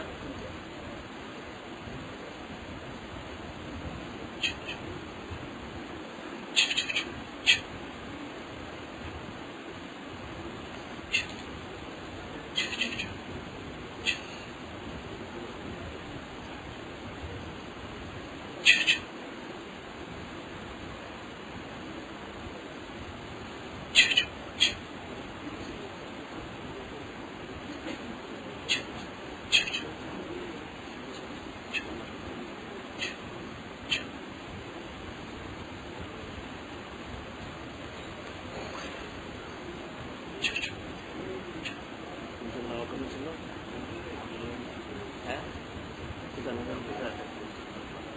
কোথায় কবে আজকে কবে কালকে একদিন যোগাযোগ করে এটা তো বলছি তো পরে থাকো থাকো থাকো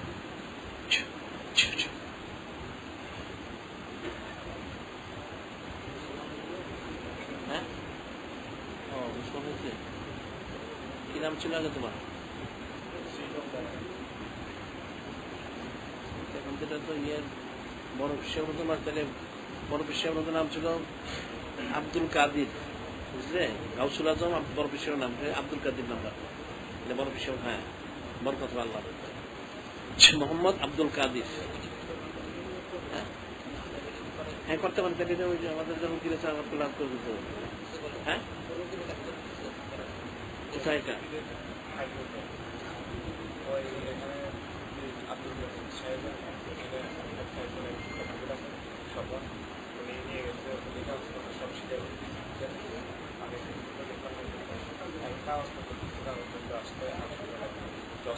কিসের সময় লাগবে সময় লাগে নাকি এবার যখন তখনই করো সময় লাগবে কেন টাকা কোথায় তুমি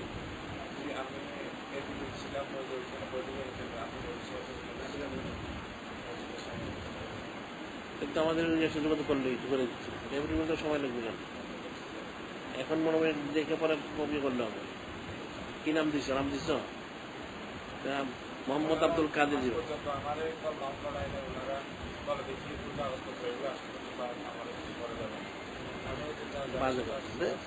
আচ্ছা ঠিক আছে পরে দেখা যাবে করে দেবো দাম পরে আচ্ছা ঠিক আছে পরে ব্যবস্থা করে দেবেন আচ্ছা পরে দেবেন আগে বললে তো তুমি সব ছিল না গেল কিছু আগে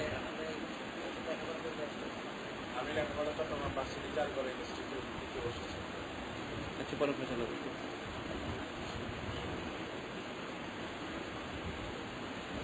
থাকুক সে পরে পরে দেখা যাবে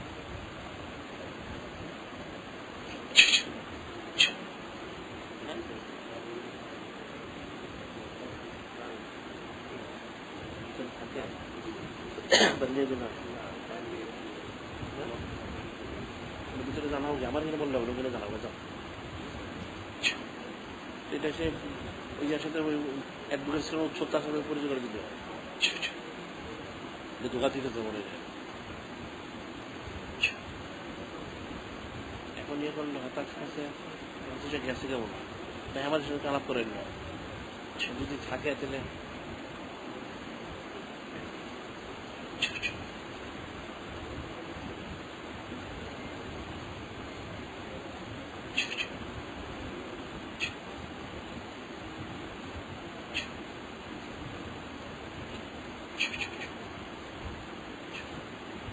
তুমি কি বলছো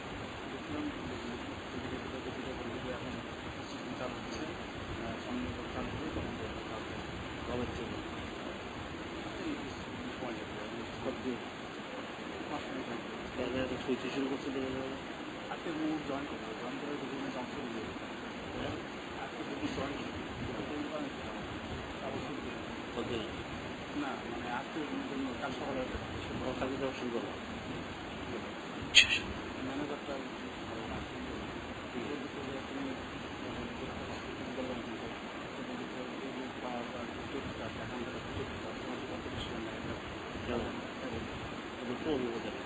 পরে দেখা যাবে তোমরা শিখে নাও তোমরা পারো না তুমি হ্যাঁ শিখে নাও কতক্ষণ লাগে হ্যাঁ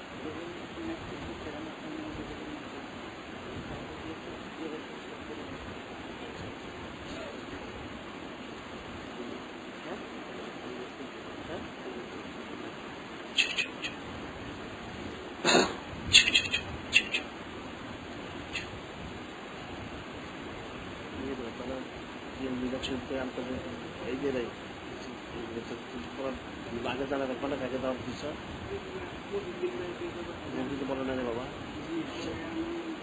সেটা কাউকে থাকছে আমাকে বলে গেছিল যে আব্দুল আলী পরে সেটা তোকে বলে নাই কি সেটা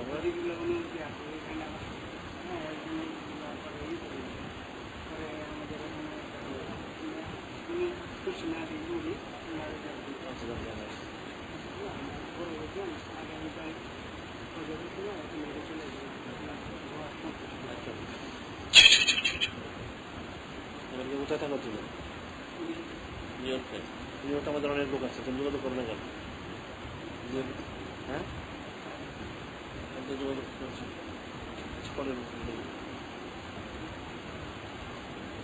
নিউইয়র্কে যোগাযোগ করলে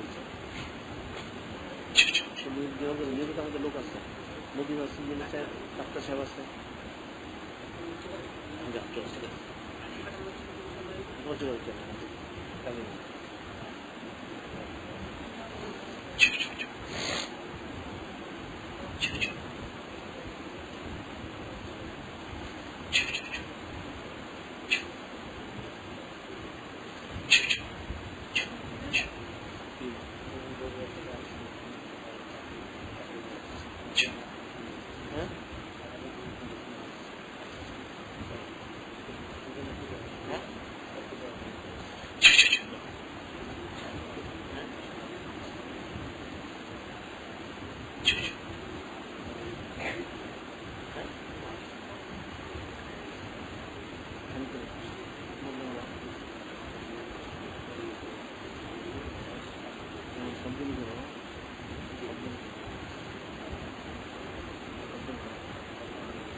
আরে এত দূরত্বে কম সুন্দর কম দিচ্ছে হ্যাঁ মুক্ত যাও জিজ্ঞেস করবে বেশি বেশি চেষ্টা করে যাও ভিডিও কেমন